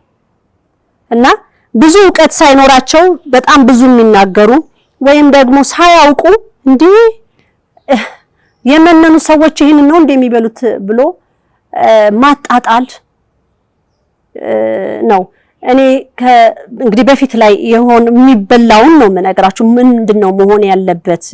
ገዳማውያን ዓለም በቃኝ ብለው ያሉ የገቡ እግዚአብሔርን የሚለምኑ የሚማጸኑ ምንድነው ብዙ የጣፈጠ ነገር አይበሉም። ብዙ ጨው ያለው ነገር አይቀምሱም። በቃ ምግባቸው ውስን ነው። በትንሽ ነገር ነው የሚጠግቡት። እንደሰማሁት ደግሞ ምግብ ነገር እዛ ቦታ ላይ አይገባም። ግን በዚህ መልኩ ይሰናዳ እንደነበረ ነው የምነግራችሁና አንድ ገዳም ላይ መሬት ይኖራታል፣ የእርሻ መሬት ይኖራታል። ያ የእርሻ መሬቷ ላይ በእንደዚህ መልኩ ህጉን በጠበቀ መልኩ እንዲዘሩ እንዲያጭዱ ከዛ በኋላ አስተናርተው ደግሞ ለምግባቸው እዛ ለሚኖሩበት ምግባቸው ይሆናል። ሲበሉት ይጣፍጣል። ዛሬ ጨው ስኳር ገብቶ እኛ እንዴት ነው እንደምንማረከው አይደል? እነሱ ደግሞ ከዛ የበለጠ ነው እግዚአብሔር አፋቸው ላይ የሚያጣፍጥላቸው እሱን በእውነት ወደውት አክብረውት ለገቡት ማር ነው የሚያደርግላቸው። እና እኔ ይሄንን ማስረዳው እንዳጠቃላይ ቀደም ሲል የነበሩ ወይም የተሰጣቸው መንገድ እንደተባልኩት በየገዳሙ ላይ የሆነ ቃል ኪዳን ይኖራል። እህል እንዳይገባ የተባለ ነገር አለ። ማለት ሰሊጥም ቢሆን እንደ እህል ነው። ሰሊጡን ዝም ብለው የሚበሉት ዋልድባ ላይ አለን የተባልኩት። እኔም ያው ዋልድባ ላይ እንደተባልኩትም ሙዝ ተቀቅሎ ደርቆ እሱም እንደዚሁ እንደ ምግብነት ይቀርባል። ያልበሰለ ሙዝ ማለት ነው። የበሰለ ሳይሆን ገና ያልበሰለ ያልደረሰ ሙዝ ተቀቅሎ ይበላል። ይሄ ስንዴው የተሰጠን መንገድ ነው እና በጣም ትንሽ ነው የሚበላው። እነሱ በእውነት ለመናገር አንጀታቸውም ትንሽ ነው። ብዙም ነገር ላምጦ የመብላት ነገርም እንትን የላቸውም። ትንሽ ጉልበት እንዲሰጣቸው ነው። እንዳልኩትም ሌላው ምንድነው ጣዝማማር ነው። ይሄ ጣዝማማር ብዙ ጊዜ ለህመም ተብሎ ይባላል። ግን እነሱ በፊት ላይ አሁንም ጥንት ለነበሩት ማለት ነው የነበሩት የሚጠቀሙበትን ነው ብሎ ጣዝማማር በሚደክማቸው በሚያማቸው ሰዓት ጉልበት በሚፈልጉ ሰዓት ይሄ ጣዝማማር ነው የሚኖራቸው በገዳማቸው ላይ ማለት ነው። ገዳማቸው ላይ ካለው ውጪ አይቀበሉ። ገዳሟ የምትሰጣቸውን ገዳሟ የእርሻ ቦታ ካለች በዛች እርሻ ቦታ ላይ የንብ ቀፎ ካለ የንብ ቀፎ፣ ፍራፍሬ ከሆነ ፍራፍሬ ያችን እያነሱ ነው የሚጠቀሙት ማለት ነው። ወቅቱን ጠብቆ የሚሰጣቸውን ምርቶች ነው የሚጠቀሙት እና ብዙ ጊዜ ጠቆር ያለ ነገር ነው የሚመገቡት ማለት ነው። እና ጣዝማማር ያው አገራችን ላይ አንዱ ውድ እንትን ይሄ ነው። ሌላው ደግሞ ጣዝማማር ምንድነው ለቁስል አሁን ገዳማውያን በሚቆስሉ ሰዓት እንቅፋት በሚመታቸው ሰዓት ወይም የሆነ ሾክ ነገር ሲወጋቸው እችን ለወስ ያርገው ይቀባታልና የመመዝመዝ ባህሪ ያለው ወደ ሰውነቱም ውስጥም ይዋጣልም ቁስልም ሲኖር ይቀባልም ማለት በጣም ከመሬት ስር የሚወጣ ነገር ነው ማሩ። ማርነቱም እንደምታዩት ጠቆር ያለ ነው እና ለመድኃኒትነት ይጠቀሙታል። እንዲሁም ደግሞ ጉልበት እንዲሰጣቸው ሁሉ ይጠቀሙታል። ይሄ እንግዲህ ብዬ የምለው በአሁን ሰዓት ያደርጉታል ያደርጉትም እንግዲህ እግዚአብሔር ያውቃል። ግን ይሄ የተሰጠን አንድ ለገዳም ሰው ገዳም ላይ በሚኖር ሰዓት የሚጠቀምበት ነው ማለቴ ነው። ይሄ ነው አንዱ የተሰጠን ጣዝማማር። በጣም መድኃኒትነት ያለው በጣም ኃይል አለው። ነጭ ሽንኩርት ይሄ በቃ ለነሱ እንደ አንቲባዮቲክስ ማለት ነው። ብዙ ነገር የሚፈውሳቸው ጉልበትና ኃይልም የሚሰጣቸው ነገር ነው። ውስጣቸውንም ውስጥ እንኳን ህመም እንኳን ቢኖር ይሄንን እንዲወስዱ ከውሃ ጋር አድርገው እንዲጠጡት ሁሉ ይፈቀዳል ማለት ነው። አንዳንዱ ደግሞ እንደዚሁ ቅጠል ላይ ለወስ አድርገው ሁሉ ጣዝማማሩን ሁሉም ይበሉት አሉ። ቅጠሉ በራሱ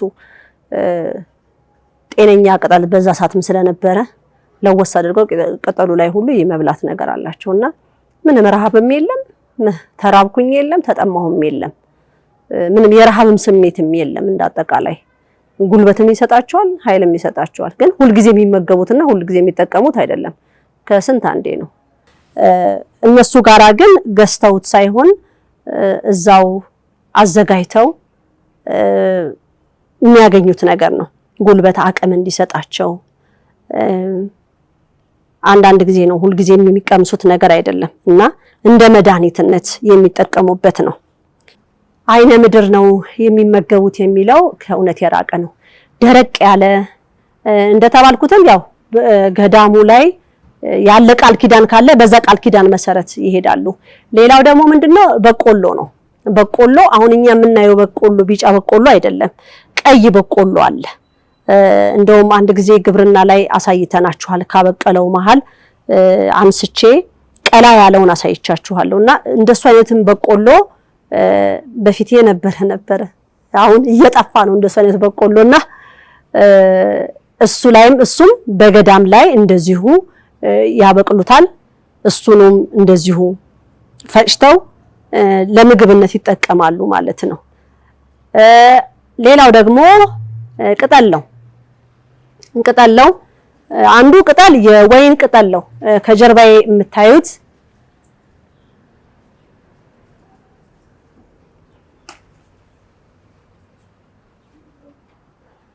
የወይን ቅጠል ነው። ይሄ የወይን ቅጠል ይበላል። ይሄም ራሳቸው ገዳማቸው ላይ አዘጋጅተው ማለት ተክለው አጥበውት እንደ ምግብነትም ይጠቀሙታል። እንደውም አይገርማችሁም በውጭው ዓለም ይመስለኛል በአረብ ሀገር ራሱ በደንብ በምግብ መልኩ ይሰናዳል። ይሄ የወይን ቅጠል ማለት ነው። ይሄ ግቢ ውስጥ ያለ የወይን ቅጠል ነው ማሳያችሁና ይሄንንም ይመገቡታል። አንደኛ ሲበሉት ውሃነት አለው። የራሱ የተፈጥሮ ጣዕም አለው። አጥበውት ምናልባት ይችን አንድ 3 ቅጠል ሊሆን ይችላል። ቅጠሉን ራሱ ሲያነሱት ሰንበትን ጠብቀው ነው የሚያነሱት። አንስተው ለቅዳሜና ለእሑዳቸውም ከሆነ ቀድመው አንስተው ያስቀምጧታል። አንስተው ጠቅልለው ያስቀምጧትና ሲፈልጓት ከዚች ጋር ልክ እንደ እንትን ቡጭቅ እያደረጉ ይበሏታል። አሁን በአረብ ሀገር በሩዝ በምናምን በሰላጣ መልክ ተደርገው ይሄ የወይን ቅጠል ይዘጋጃል። ሌላም ቅጠል አለ እዚህ ግቢ ውስጥ ስለሌለ ነው። የፍራፍሬ ቅጠሎች እንደዚሁ ጣዕም አላቸው። ጣዕም ስላችሁ ለነሱ ከነሱ ከገዳም ህይወት ጋር የሚሄድ ጣዕም ማለት ነው። አንስተው ይበላሉ ቅጠሉን ማለት ነውና በንጽህና መያዝ አለበት። እነዚህ ነገሮች በአሁን ጊዜ እንደዚህ ነገር ሲተከሉ በፊት ላይ ምንም የለም፣ ሰላም ነው፣ ቀናነት ስላለ። አሁን ግን ስንት አይነት ትል መሰላችሁ እኮ የሚወራው ማለት ነው። እንደው ሰላጣ እንኳን ስንገዛ በሎሚ ታሽቶ በሎሚ ተደርጎ ነው። እነሱ ግን ይሄንን ቀጥታ ከገዳማቸው ላይ አንስተው በውሃ እንደዚያ አራክፈው ነው የሚበሏት። ለዚህ ለማብሰል ጊዜ እንዳይወስዱ ለጸሎት ጊዜ እንዲኖራቸው ብዙ ጊዜ ደግሞ ስራ ያስፈልጋቸዋል። መስራት አለባቸው። መኮትኮት፣ መጠገን፣ መስራት፣ አዳዲስ ነገር ሐሳቦችን የማምጣት እዛ ላይ ነው ትኩረታቸው ብዙ ጊዜ የሚያደርጉት። በፊት ጊዜ የነበሩትን ነው እንግዲህ የምናገረው። እንዴት ነው ገዳም ውስጥ መነኮሳት የሚበሉት ምንድነው ሲባል እኔ በማቀው ደረጃ ነው እንግዲህ ማሳውቃችሁ ማለት ነው። ይሄ ነገር ብዙ ሰው ይሰማዋል ብዬ አስባለሁ። ይሄ መባሉ ይሄ አይነት ንግግር ዓለም መነጋገሪያ መሆኑ ትንሽ ይከብዳልና ማስተካከያ እንዲሰጠው ነው። በቃኝ ብለው ያሉ ሰዎች ንጹህን ነገር እግዚአብሔር እንዲባርክላቸውና ባላቸው ነገር በተሰጣቸው አንድ ሰው ምናልባት ፍሬ ሊሆን ይችላል። አሁን እዚህ ያለ ዋንዛ ይሄ አለ ለምሳሌ ይሄ ፍሬ ይበላል፣ ይቀመሳልና የማጣበቅ ባህሪ አለው። አፍን የማጣበቅ ባህሪ አለው። ቀምሼ አይቻለሁ። ይሄን የተከልንበትን ምክንያት ያው ምሳሌ ስላለው ነው። ለቤተክርስቲያን ምሳሌ ነው የሚባለውን ሁሉ እተክለዋለሁ ትምህርትም እንዲሆን ማለት ነውና እነዚህም ፍሬዎች የማጣበቃቸው ባህሪ ደግሞ ምንድነው? የቆሎ ተማሪዎች መጽሐፍ ወይም ለምንትን በሚያስተናዱ ሰዓት እንደማጣበቂያ በውጭ ያለ ምንድነው ኡሁ ነው የሚባለው አይደል? ኡሁ ነገሮች ይሄ ማጣበቂያ እንትኖችን ለመጠቀም ይጠቀሙበታል። ይሄንን ውጪ ወጥተው የማይገዙትን በዚሁ በተፈጥሮ እንትን ነክተውት ወረቀቱን ያያይዙታል። የሚፈልጉትን ነገር ያጠባብቁበታልና በጣም ያጣብቃል። ጣዕምም አለው። ጣዕሙ ግን ብዙ አይደለም። መጣትልና አፍ ላይ ጣበጥ ትልና ከዛ ደግሞ ትጠፋለች። የዋልድባ አባቶች እንግዲህ ገዳሙ ላይ ምን ያበቅላሉ፣ ምን ይሰራሉ? ብዙ ስራ ሊኖራቸው ይችላል። ብዙ የሚንቀሳቀሱበት ነገሮች ሊኖሩ ይችላሉ። ግን እንደው ይሄ የተባለባቸው ነገር እንደው ራሳቸው አሁን ጀምረውታል። ራሳቸው ወጥተው ሊያማስረዳት አለባቸው ብዬ አስባለሁ። ትውልዱን ያበላሻል አይምሮና እንደዚህ አይነት ስርዓት አለ ብዬ አላምንም። እግዚአብሔር ዓለም በቃኝ ብለው ላሉት ለገቡት ሰዎች ግን አሁን እኔ በዘረዘርኩት መልኩ ሌላም አለ። ወደፊትም እንደዚሁ መጣበታለሁኝ ይገቡበታል። ጥንቅሽ ራሱ ለገዳማውያን መሆን ይችላል። ሸንኮራ ለገዳማውያን መሆን ይችላል። ለዛው ገዳማቸው ውስጥ የሚበቅል ነገር ራሳቸው ሊጠቀሙበት የሚችሉት እንደ ምግብነት በቃ ያችን ትንሽ ቀምሰው አንድ ትንሽ የሸንኮራ ቀምሰው ጉልበት እንዲሰጣቸው በዛም ይቆያሉ። ፍራፍሬን እንዳልኩት ነው። ፍራፍሬም እንደዚሁ ገዳሙ ላይ ካለ ያችን ፍራፍሬ የሚጠቀሙም ይኖራሉ እንጂ እንደተባለው አይነ ምድር ነው የሚበሉት የተባለው ነገር ከእውነት የራቀ ነውና ይሄም እንዲስተካከል ምናልባት አሁን ወጥተው እንግዲህ ማስረዳት አለባቸው ብዬ የምለው ለምን ይሄ ትውልድ ይሄንን ነገር እያሰበ ይዞ ሊሄድ ነውና መስተካከል አለበት። ምናልባት አንዳንዶች አልተረዱም ይሆናል እንዴ ይበሉት ምናምን ብለው ያልሆነ ነገር ጭንቅላታቸው ውስጥ ይከታሉና ኃላፊነት አለበት። የሚያቀውን ለትውልድ ይጠቅማል ብሎ የሚለውን ማስተማር አለበት ብዬ አስባለሁ። የሚቆረቆርም እንደዚሁ ወጥቶ ቋርፍ ነው የሚበሉት። ቋርፍ ምንድነው ከምንድነው የሚሰራው የሚለውን ለህዝቡ መተንተን አለባችሁ። በዚህ መልኩ ነው የደረቀ ነገር ደርቆ የሻገተ ምናምን አይደለም። የደርቆ ግን ንጹህ የሆነ እንዳልኩት አሁን ይሄ ቀይ ስንዴ ከተቦካ በኋላ ሲቦካ ውሃ ሲነካው ከለሩ ጠቆር ይላል። ደግሞ ሲጋገር ደግሞ የበለጠ ጠቆር ይላል። አሁን ካለው ከለር ማለት ነው። እና እሱም ነው የሚበሉት። ሰው ያለው አመለካከት እንዴ የገዳም ህይወት እንዴ እንደዚህ ነው እንዴ ገዳም እንደዚህ ነው እንዴ የሚበሉት ዲኖ እንዴ እግዚአብሔርም ይሄንን ነገር ቢያደርጉ ዝም አይላቸውም። ይሄን ነገርም እያደረጉ ጸሎት እሱ ፊትም ይቀርባሉ ብላችሁ አታስቡ። በእንደዚህ ልክ ይሆናል ብላችሁ ለደቂቃ አታስቡና ጊዜ ሰጣችሁ ለልጆቻችሁ ማስረዳት አለባችሁ ብዬ አስባለሁ። ወይንም በፊት ላይ ቅጠሉ እንደዚህ አልነበረም።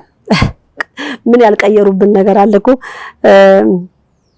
ለለየት ይላል። አሁን ነጣ ብሎ ነው የምናየው። በፊት ግን ጠቆር ያለ ነበረ ቅጠልነቱ ማለት ነው።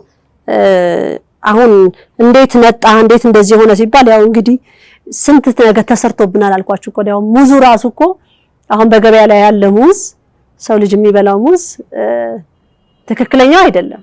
ትክክለኛዋ ታስታውጥ እናቃታለን። ግን እሷ ብዙ ጊዜ ወደ ውጪ ነው የምትወጣው ነው የተባለው። ከሀገር ውስጥ ከተመረተ በኋላ ከሀገር ውጪ ነው የሚወጣው፣ ወደ ኤክስፖርት ይደረጋል ተብሏል።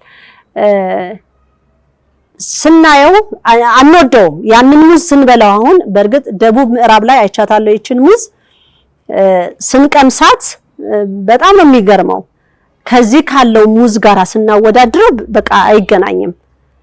ሰው አይወዳትም። እሷን ሲቀምሳት የመጀመሪያው ጣዕም ግን እሷ ነበረች። ያቺ ትክክለኛ ጣዕም ማለት ነው። ግን አሁን ይሄንን አመተውታል። ስለዚህ የሰው ልጅ ምላስ ደግሞ የለመደው ይሄንን ነው። ስለዚህ ያን ባጣጣመበት አፉ ገዳም ላይ ያለውን መቶ ሲያጣጥም እንዴት ሊጥመው ይችላል? ስንሄድ ደግሞ ገዳም ህግ ነበረ። ገዳም ስንሄድ ስርዓቶች አሉ። መጀመሪያ እግዚአብሔር መጠየቅ አለበት። ምክንያቱም ዝም ብለን ተነስተን የምንሄድ ከሆነ ከላያችን ላይ ያለውን የርኩስ መንፈስ ይዘንባቸው ነው የምንሄደው። የኛ ራሱ ይዋጋቸዋል አይደለም የራሳቸው ማለት ነው።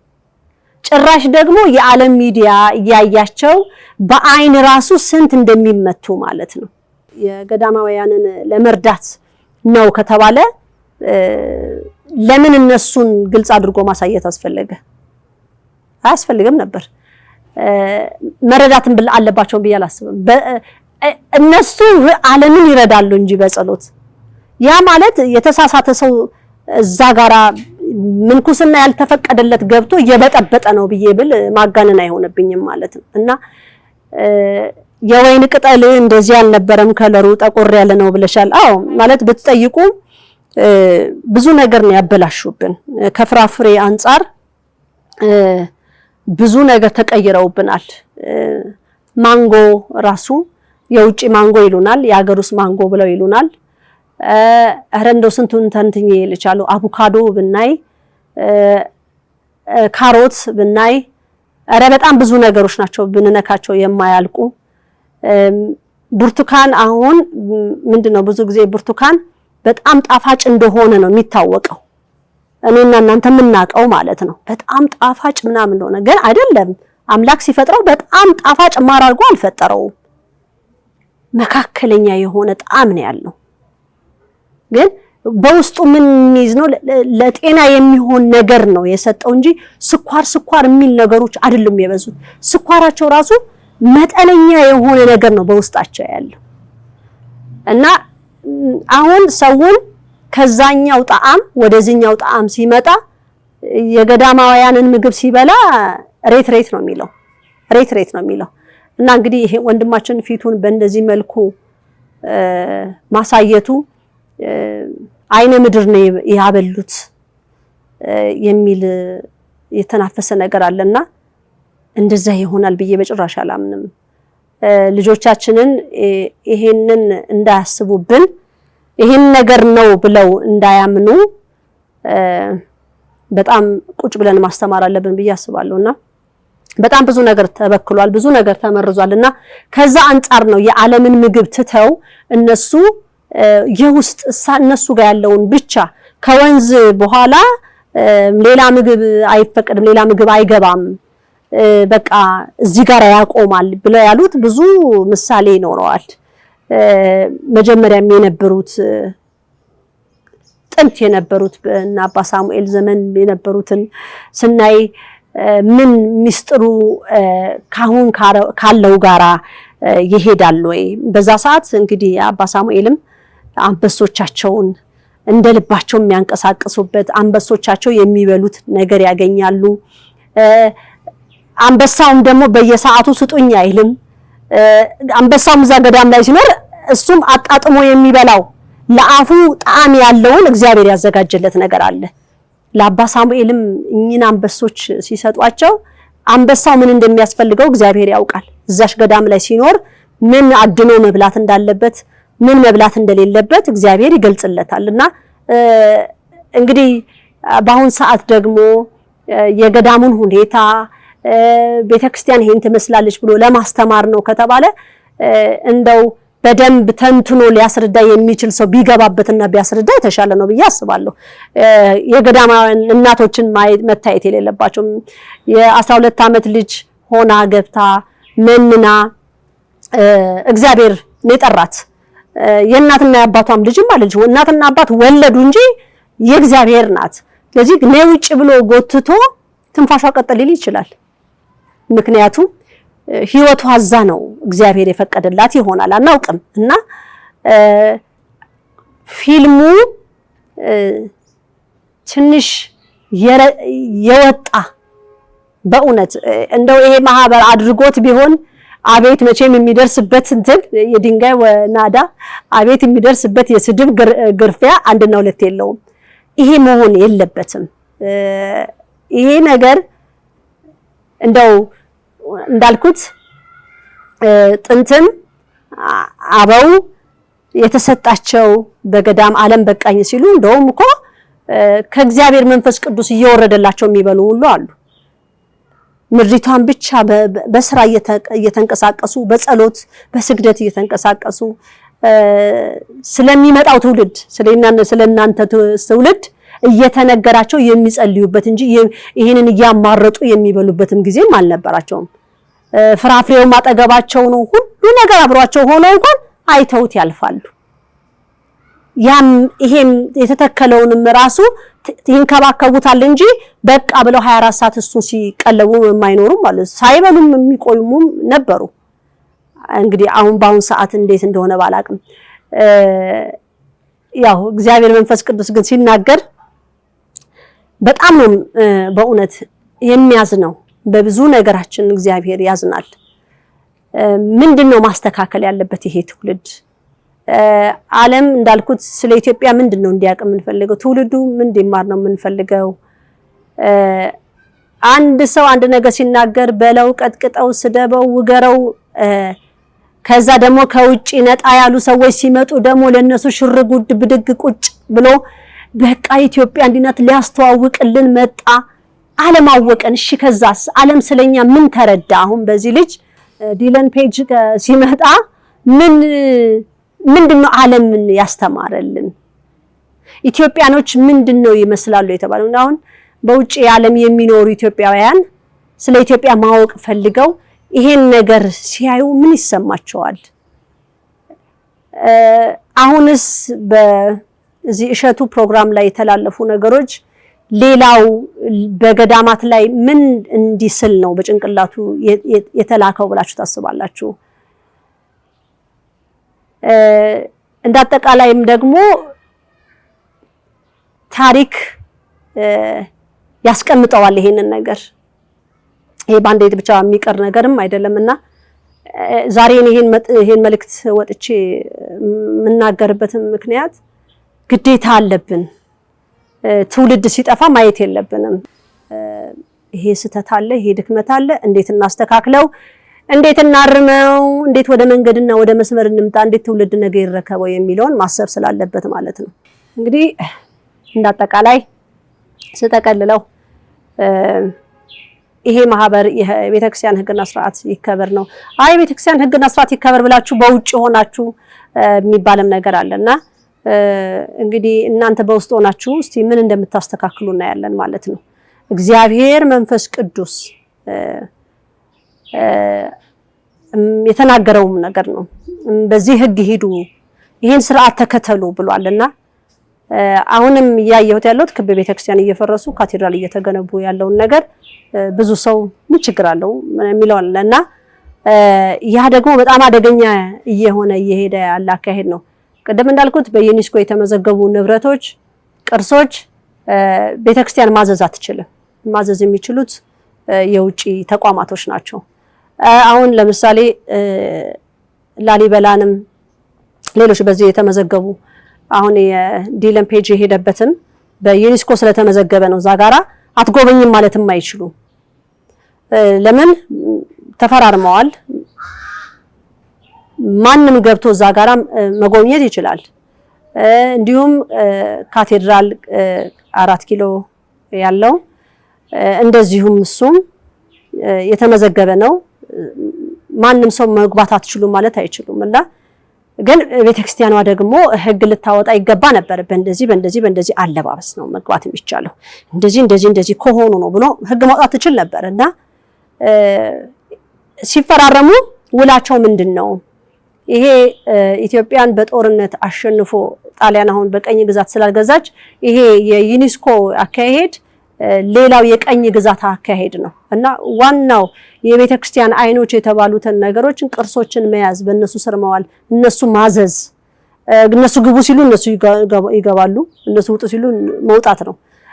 ለእድሳት ኧረ እየፈረሰ ነው እድሳት ሲባል ቆይ እኛ አላዘዝንም ቆይ እስኪ ፈርስ ይጠበቅ ይሆናል። እና እንደውም አስታውሳለሁ፣ ታስታውሱም ከሆነ ፈረንሳይ ነበረች ይሄን ኃላፊነት ወስዳ ልታድስ እንደነበር። ኧረ ወላዲት አምላክ፣ ኧረ እንደው ህዝብ የለሽም ወይ? ኧረ እንዴት ነው ነገሩ? ይናገራለሁ። ይሄ ሁሉ ከሩቆ ሆኜ መለመኑ የተሻለ ነው። ከቤተክርስቲያን አራቅንም፣ እኛ ቤተክርስቲያን ውስጥ ነን ያለነው። ግን ውስጥ ሆናችሁ ምንም ልትሰሩ አልቻላችሁም። ከናንተ ጋራም ቁጭ ብሎ አንዳንዶቻችሁ ጋራ ከናንተ ጋራም ቁጭ ብሎ ምንድነው የሚሰራው? ምንድነው የሚደረገው? ስጋው ደግሞ እንዴት ነው የሚቀርበው? የስጋው ደግሞ አቀራረቡ ራሱ ህጉን ጥሷል። ህጉ እንዲፈጸም ደግሞ የሚለፉና የሚደክሙ አሉ። እነሱን የሚሰማ የለም። እኛ እግዚአብሔር ባለልንና እግዚአብሔር በሰጠን ህግና ስርዓት እንሄዳለን፣ እንቀጥላለን።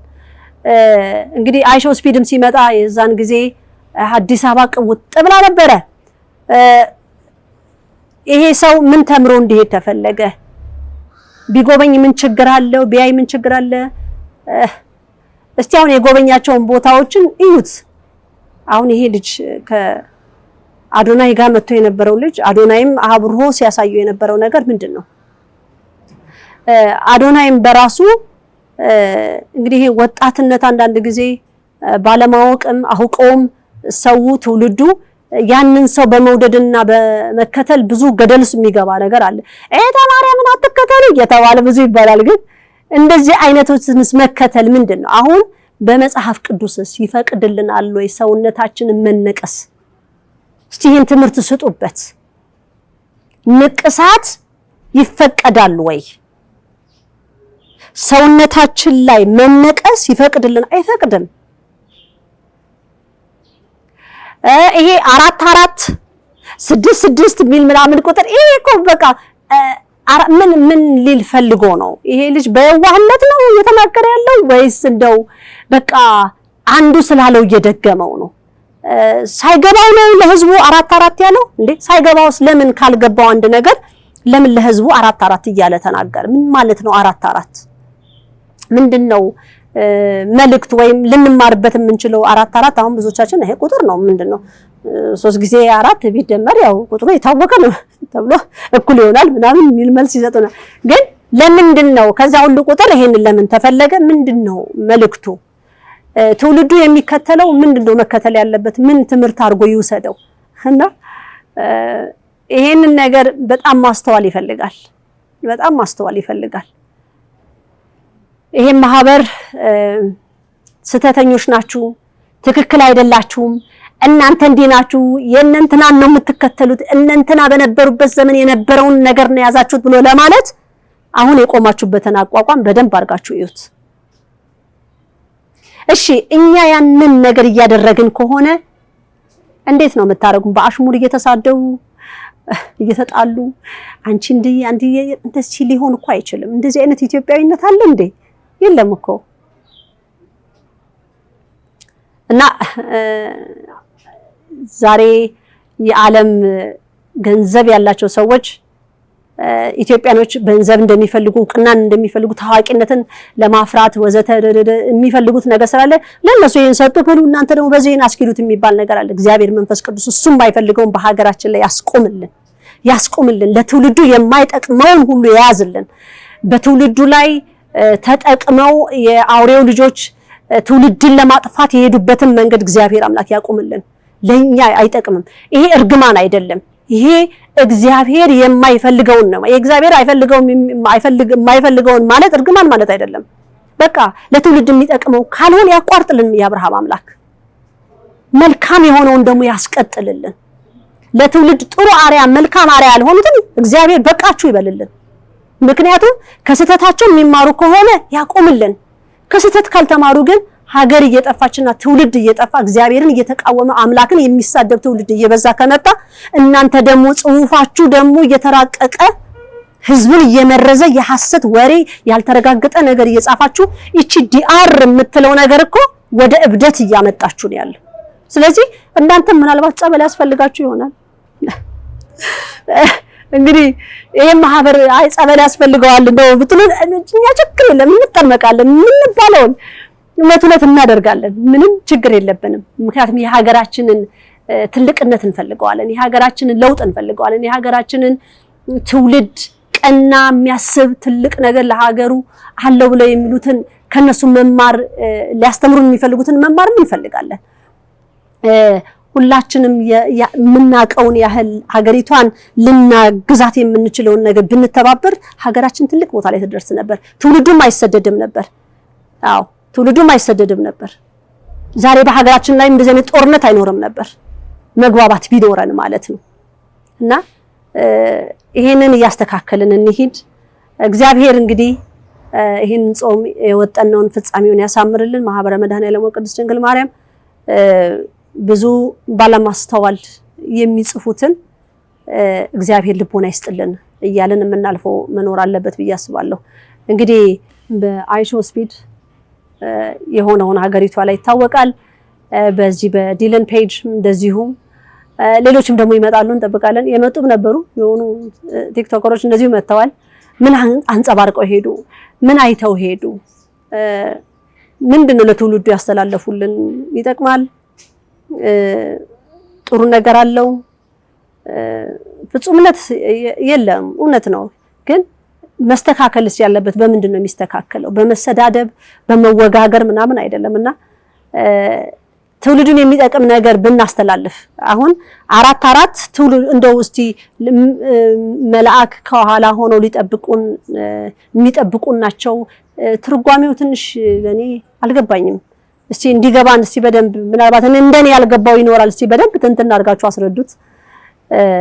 ከሚጠቅም ከሆነ ይሄ ከእውነታ ጋራ ነው ብለን አመሳክረን የምንይዝበት ነገር፣ ግን የህዝብን ለማወዛገቢያ ከሆነ ደግሞ እንዲቆም ሰው በጣም የሚወዳችሁ ሰው በጣም የሚሰማችሁ ሰዎች እግዚአብሔርም ይከታተላችኋል። መንፈስ ቅዱስ ከኋላችሁ ያያል ሁሉን ነገር፣ በስተጀርባችሁ ያስቀመጣችሁትን ነገር ያያል። ወደፊትም ይዛችሁት ልታመጡትን ያዘጋጁትን ደግሞ ያያል እና ሰው ደግሞ እንደ አቅሙ ደግሞ ብንወዳቸው እነዛን ሰዎች ደግሞ እግዚአብሔር ሆይ ከሌን በጣም ነው የምንወደው በጣም ነው የምናደንቀው፣ ግን ይሄ ድክመቱን ደግሞ ያዝልን፣ ልጄ ነውና እንዳይጠፋብህ መስመር አስገባልን ተብሎ መለመን አለበት። በቃ ትክክል ነው ድፍን ብለን መሄድ የለብንም። እውነት የሆነውን እውነት እያልን ካልሄድን እኛ ስናልፍ ልጆቻችን ተረካቢዎች ናቸውና ልጆቻችን የማይሆን ቦታ ላይ እንዳይወድቁ መጠንቀቅ አለብን። ለትውልዱ ማሰብ አለብን። እኛ የሆነ እድሜ ይኖረናል፣ ስለዚህ ከዚህ በኋላ ምን ጨነቀኝ የሚለውን አናኗርም ትክክል ነው ብዬ አላምንምና ይሄ ነው እንግዲህ በእህታችን ላይ የሰጠሁት በጽሁፏ ላይ የሰጠሁት መልስ በጥቂቱ ይሄን ይመስላል። ወደፊትም እንደ እግዚአብሔር ፍቃድ መልስ እንሰጥበታለን። በቤተ ክርስቲያን ላይም እንደዚሁ በእሸቱ ገዳማት የሚበሉትን ምግብ ምንድነው የሚለውንም ገልጫለሁ። እንግዲህ እኔ በጥቂቱ የተናገርኩት ማለት ነው። ወደፊትም ደግሞ እንደዚሁ ሌላ የሚያስረዳንም ሊመጣ ይችላል፣ አናውቅም። እነሱም ራሳቸው ወጥተው ማስረዳት አለባቸው ብዬ አስባለሁ። ምክንያቱም መግባት አለ ካሜራው መግባት ነበረበት የሚለውንም አልነበረበትም። ግን አሁን ይሄ ነገር ስለተደረገ ትውልዱን አእምሮ ማስተካከል አለባቸው፣ ታሪክን ማስተካከል አለባቸው ብዬ ስለማስብ ወጥተው አይደለም ብለው ለህዝቡ አእምሮውን ማከም አለባቸው ብዬ አስባለሁ። እንግዲህ ይሄ ወንድምም እንደዚህ አይነት መርሃ ግብር ሲያዘጋጅ ያው ለእይታቸው ነው፣ እይታ እንዲበዛላቸው በቃ ይሄ እይታ አለው። ይሄ እይታ ይፈርሳል። ይሄ እይታ ዘለቄትነት የለውም። እውነቴን ነው የምላችሁ። በመልካም የሚነሱ ሰዎች ብዙ ጊዜ ተመልካች የላቸውም። አንዳንዶች ደግሞ ተመልካችነት እንዲኖራቸው በሆነ ነገር ይመጡና ከዛ ወደ መስመር ሲገባ አሁንስ ሰለቸኸኝ ይባላሉ። እንዴት አድርገው ለህዝቡ መልእክት እንደሚያደርሱት አንዳንዶቹ ግራ የገባቸው ይመስለኛልና ግን መፍትሄው ግን መንፈስ ቅዱስን ማናገር ነው ብዬ ነው የማምነው። መንፈስ ቅዱስን ማናገር በጣም የጥበብ ሁሉ ጥበብ አምላክ ነውና እሱ መመሪያ ይሰጣል ብዬ አምናለሁ። እንግዲህ በቅርቡ ደግሞ ትምህርት ክፍሉ ጉባኤ ይዘረጋል። ይህም ጉባኤ እንግዲህ እሱን እንኳን እዛው መድረኩ ላይ ሲመጣ ይሻላል የምንገልጽበት። ቀጥታ ጥያቄ ላለው ቀጥታ ጥያቄ ይጠይቃል። በፊት ለፊት የምንመልሰው ነገር መጽሐፍ ቅዱሳዊ ጥቅሶችን ይዘው እኛም ደግሞ ትምህርት ክፍሉም ደግሞ የተዘጋጀበትም ነገርም ስላለ በዚህ መልኩ ለማስረዳት ትውልድን ጥላቻ ለመፍጠር የኔ ሃይማኖት ትልቅ ነው ያንተ እንደዚህ ነው ምናምን የሚለውን ነገር ሳይሆን እውነት የሚባልበትን ነገር ከዚህ በፊት የርትዕት ተዋህዶን አቋም እኛ የምናምነው በምን ላይ ነው የሚለውን ከዚህ ቀደም ጉባኤ ዘርግተን አስተምረንበታል። ይሄንንም በእንደዚሁ መልክ ማለት ነው። እግዚአብሔር ያክብርልኝ። ማህበረ መድኃኔዓለም ቅድስት ድንግል ማርያም በርቱ። ጾሙን በሰላም ያስወጠነን አምላክ በሰላም ያስፈጽመን። እንግዲህ ትእዛዝ አለ የተሰጠ ትእዛዙን በትክክል እንደምትፈጽሙት ሙሉ እምነት አለኝ። እንግዲህ ማህበሩ ደግሞ እስቲ ይሄን ያስተካክል ብላችሁ የምትሉን ካለ እንደ ኢትዮጵያዊነት አቢሲኒያውያን ትውልድ ቀናነት ምክር ኮን እንቀበላለን። ስድብ ዘለፋ ግን ከሆነ ዞር በል ከመንገዳችን ዞር በል አንሰማ መስሚያ የለንም እኛ ማለት ነው። ይሄ መስተካከል አለበት ይሄ መታረም ብላችሁ ለምትሉን ግን ቁጭ ብለን ለማዳመጥ ዝግጁ ነን። ይሄን ይመስላል። እግዚአብሔር ያክብርልኝ እግዚአብሔር ይስጥልኝ። በዚሁ ፈጽሜያለሁ። ወስብሐት ለእግዚአብሔር ወለወላዲቱ ድንግል ወለመስቀሉ ክቡር። ይቆየን። ይምሃረነ ወይሳነነ በርትዕ ተዋሕዶ ሃይማኖት ያጽናነ ለይኩን